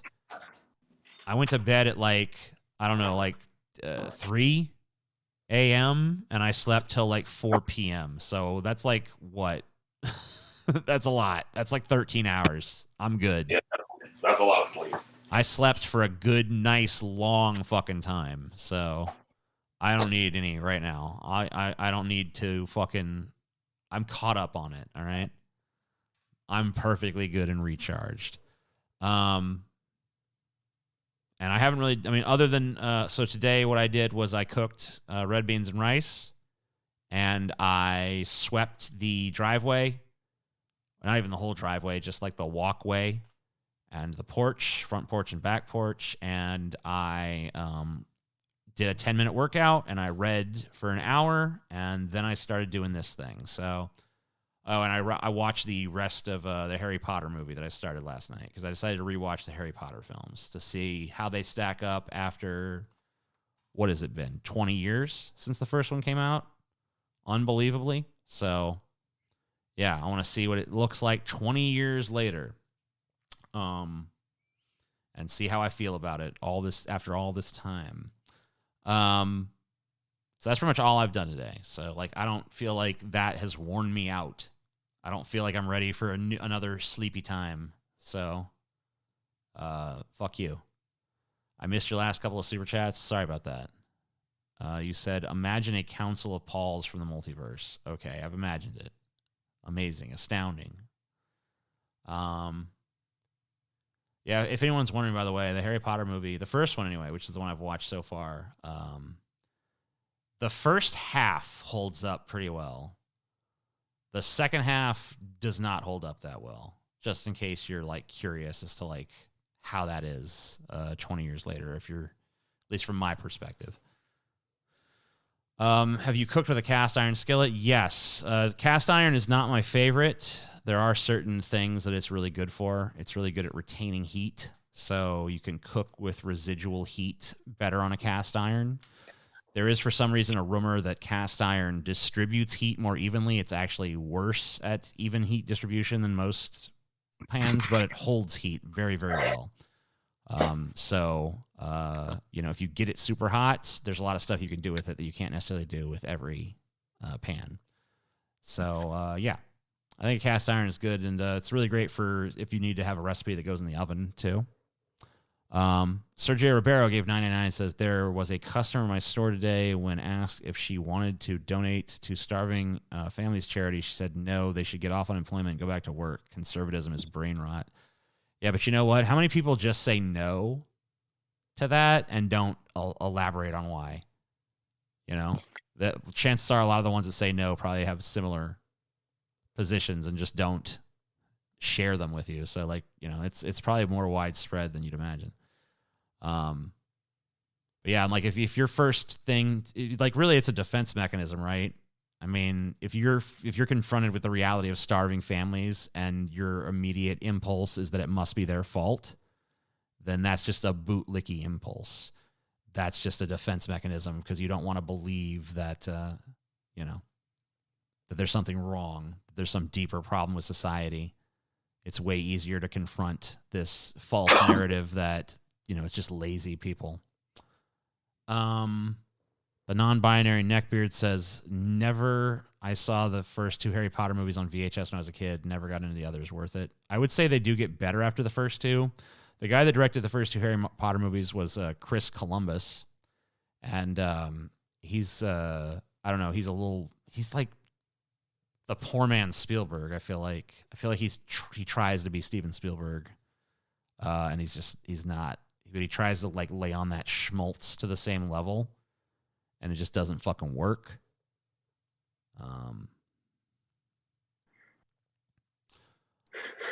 Have you heard the tale of Darth Plagueis the Wise, DJ? Yeah. You have? Yeah. Oh, good. So you're a Sith too? No. Oh, I mean, just joking. I have to report you to the Jedi Council. So. No. No need. Dude, I will say that scene is probably the best scene in the prequels for whatever that's worth. Of course it is. Because it's the scene where, you get to actually see some fundamental moral change in one of the characters, and you get to see kind of underneath the mask of the Emperor, the future Emperor Palpatine and all that shit. It's good. Yeah. There's some good shit in the fucking prequels. That's definitely my favorite thing from the prequels. And I will say that, I thought to myself, Ian McDiarmid, just the guy who plays Palpatine, he understands his character on a fucking deep, fundamental level. So even when George Lucas has clearly lost his fucking mind, this guy still is repping the character as he should be done. And then I was disabused of that when I saw Return of Skywalker or whatever the fuck that fucking J.J. Abrams did. And I was like, oh, never mind. He sucks too if he's not directed properly. Man, God, fuck that movie. Sergio Ribeiro, $4.99. What do Paul and TJ think of Under the Skin? I think it's Scarlett Johansson's best film. Very interesting horror sci-fi distributed by A24. I don't think I've seen that. Paul, have you seen that? It's fucking great. Is it? Oh yeah. It's it's very it doesn't tie up its plot in a neat bow for you. There's a lot of surrealist imagery in it and shit. But it's very creepy. It's one of those movies that has that ethereal feel about it, like it wasn't really a movie.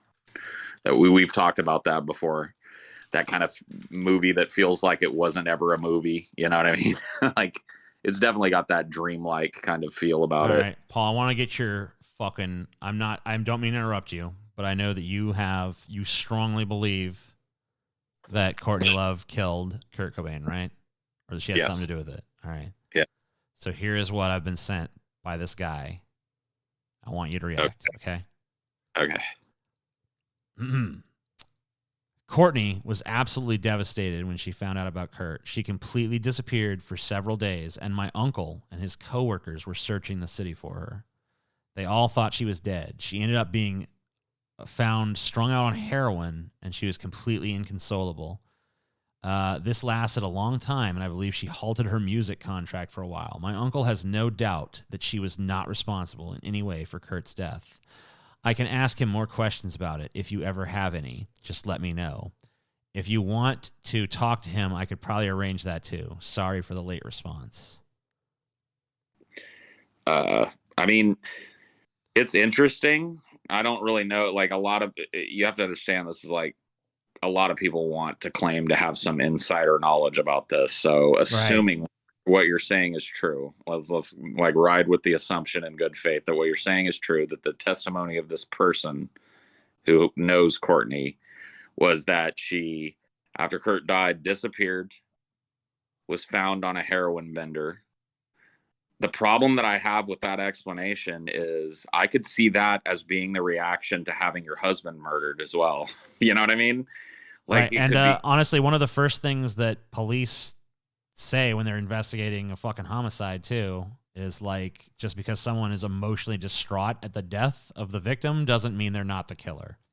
I watch a lot of interviews and interrogations on YouTube. I've watched the full interrogations of Jodi Arias. I've watched the full interrogation of Casey Anthony.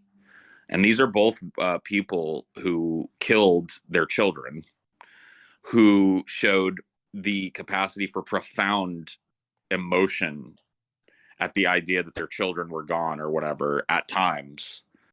And that doesn't necessarily prove that they had nothing to do with it. So, you know, like Courtney Love going off and disappearing after her husband was murdered, that should have been noted by the fucking police, number one. The problem is that the police never treated it as an active investigation. They called it a fucking suicide on day one and closed the case up. So what Courtney Love did afterwards was not ever investigated in a policing manner. So, you know, once again, I could see her, oh God, Kurt's dead. I go off, I disappear into the fucking dark alleys of Seattle and go on a heroin bender.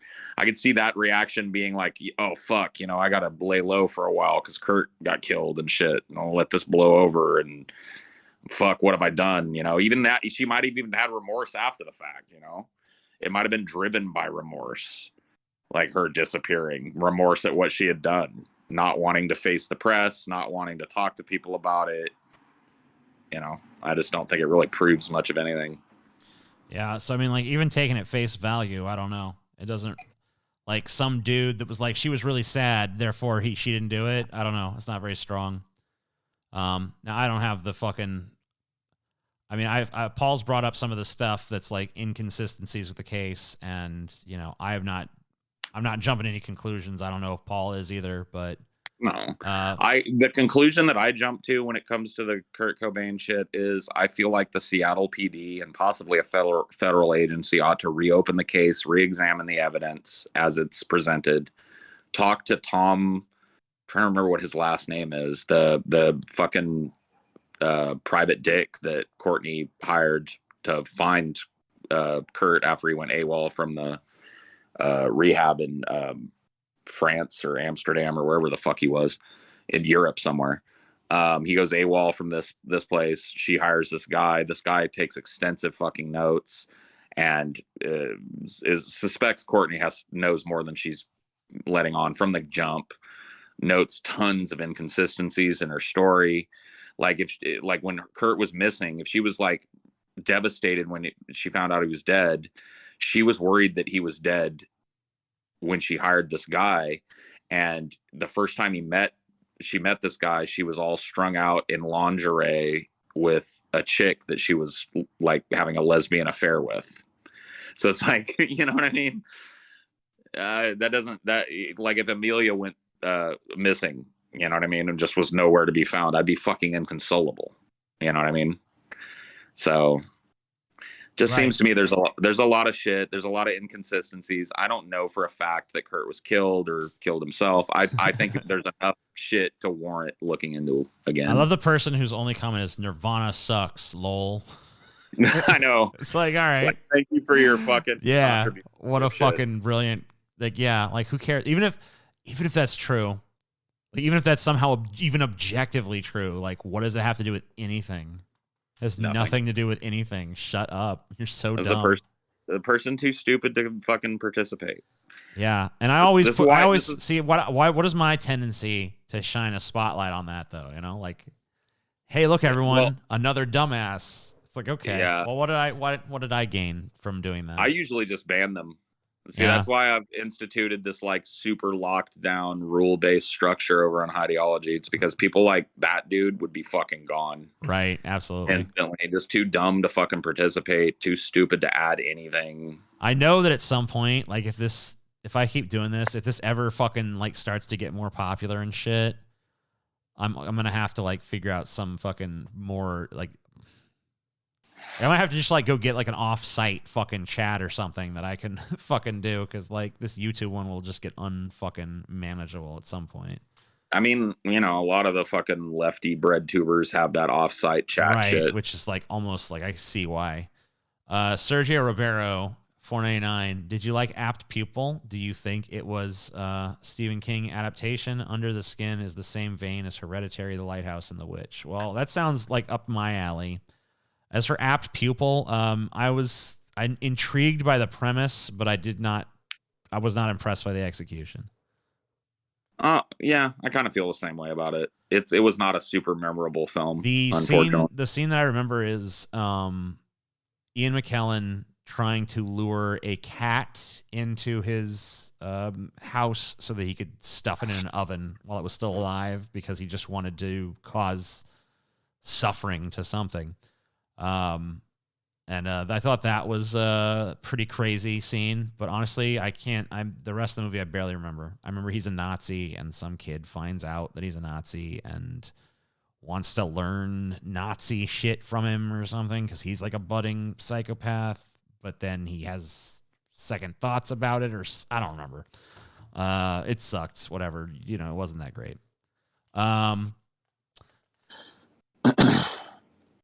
Dude, are you gonna lift that fucking reckless Pazuzu curse you put on me last night, or no? Dude, I had nothing to do with that. That was you Pazuzu. Summoned a demon. I watched you. You summoned a demon. That was Pazuzu. Dude, I did not summon Pazuzu. Pazuzu was here. Okay. You laid a curse on my head. You put that evil on my name, TJ. I didn't fucking do anything. I don't know what you're talking about. You sicked a demon on me, bro. That's not cool. The non-binary neckbeard gave $5. Says, let's not forget about El Duce. What? Watch the interview. Il Duce. It's Il Duce, which means the Duke. He was the lead singer of a band. Oh, is that fat S&M? Yes. Yeah, gotcha. The mothers of something. I can't remember what it was. And then he talked shit on Courtney, and said that she tried to hire him to kill Kurt. And then like he did an interview. Later, he was dead and shit.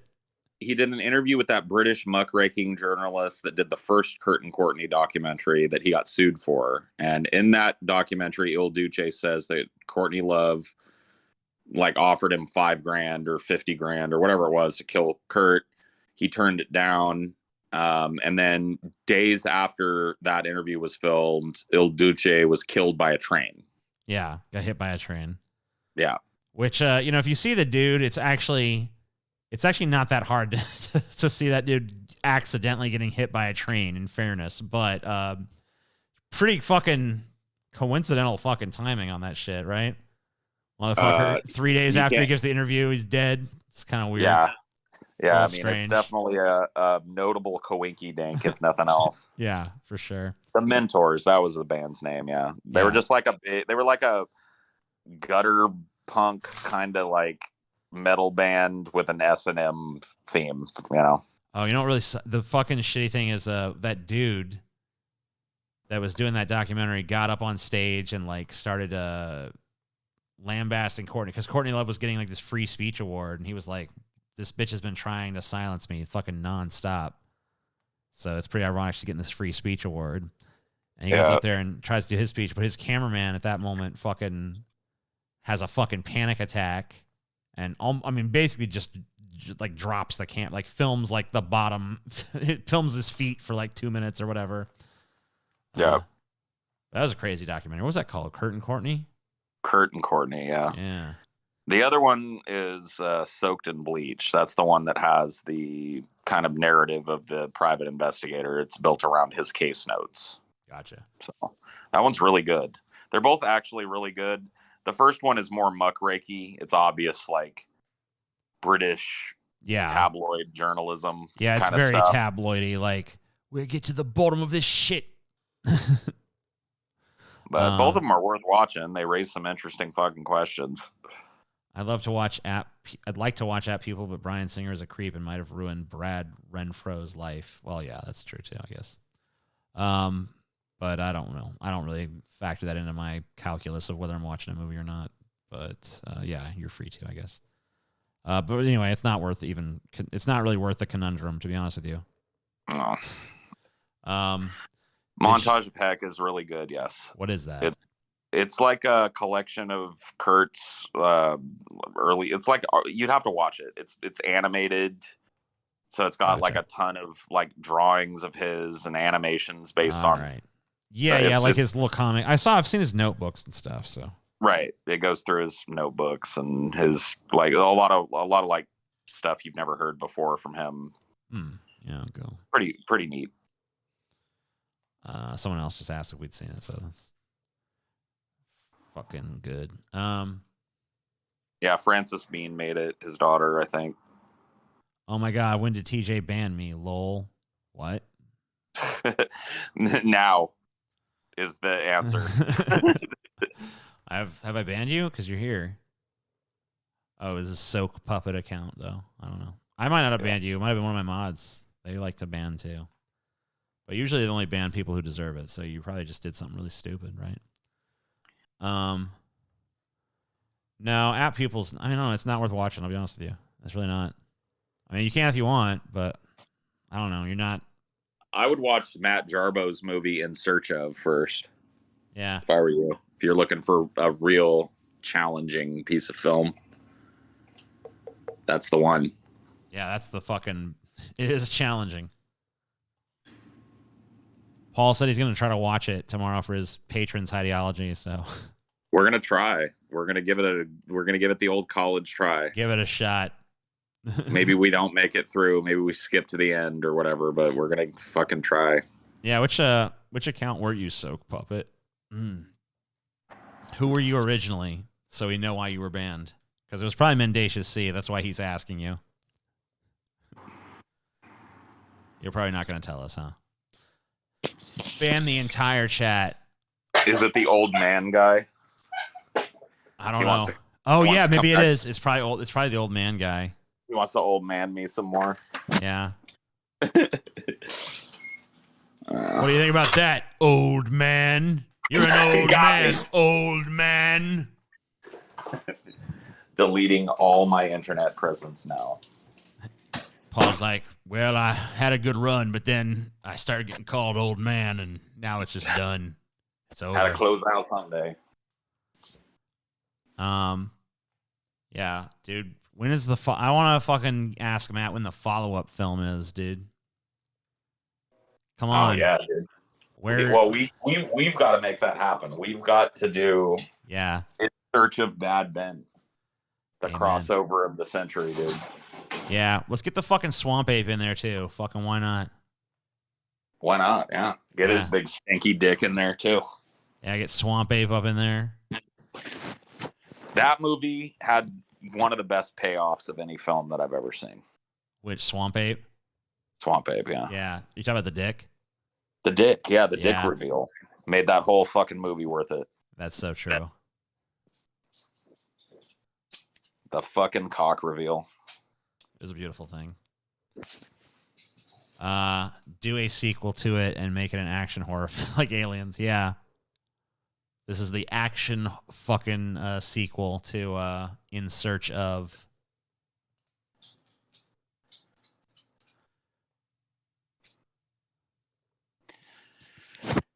Well, I'm going to eat my pizza and bounce up out of here. Thanks for having me. It's fun. No problem. I'll see you later. I'm going to keep talking to these dumb shits. All right. Have fun. See you later, chat. Bye. Bye, Paul. Have a good one. Thanks for coming. Bye.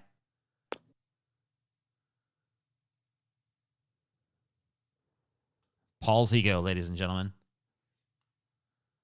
I'm going to take a quick little break to go squeeze out some pee. and then I'm gonna eat something really quick, and then I'm gonna fucking join you guys for another like 30 minutes or so, and then I'm jetting as well. Or I don't know, maybe I'll stay around longer if it's interesting.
Oh, fuck.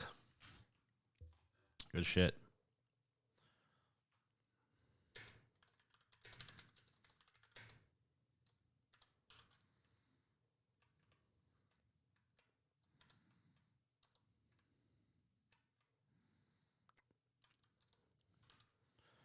Whew. All right. Jelly Roll, King Oliver. Who dat?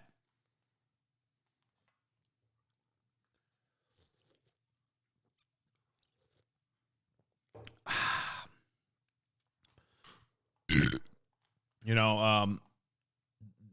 I hate to keep you guys waiting for nothing, but I think I'm hungrier than I thought I was because I ate a handful of peanuts and I'm just like, more, more, more. So I think I actually need to go figure out something to eat for real. I don't think a snack is going to do it. So I'm going to fucking sign off at this juncture. I think I had a pretty cool show tonight. Thank you guys so much for turning out. Thank you guys so much for fucking throwing some super chats my way, some Streamlabs my way, some interesting conversation my way. Thank you to Matt Jarbo for supplying the film. Thank you for Paul Zigo for joining me on here. Thank you even to Origin of Language, I think it was, that joined as well, even though I was underwhelmed by what he contributed. Thank you guys for tuning out and I'm gonna go fucking get something to eat and maybe catch a flick or something. Peace. Let's fucking wrap it up with this thing. I don't have any music playing, so do do do do do do do do do do do do do do.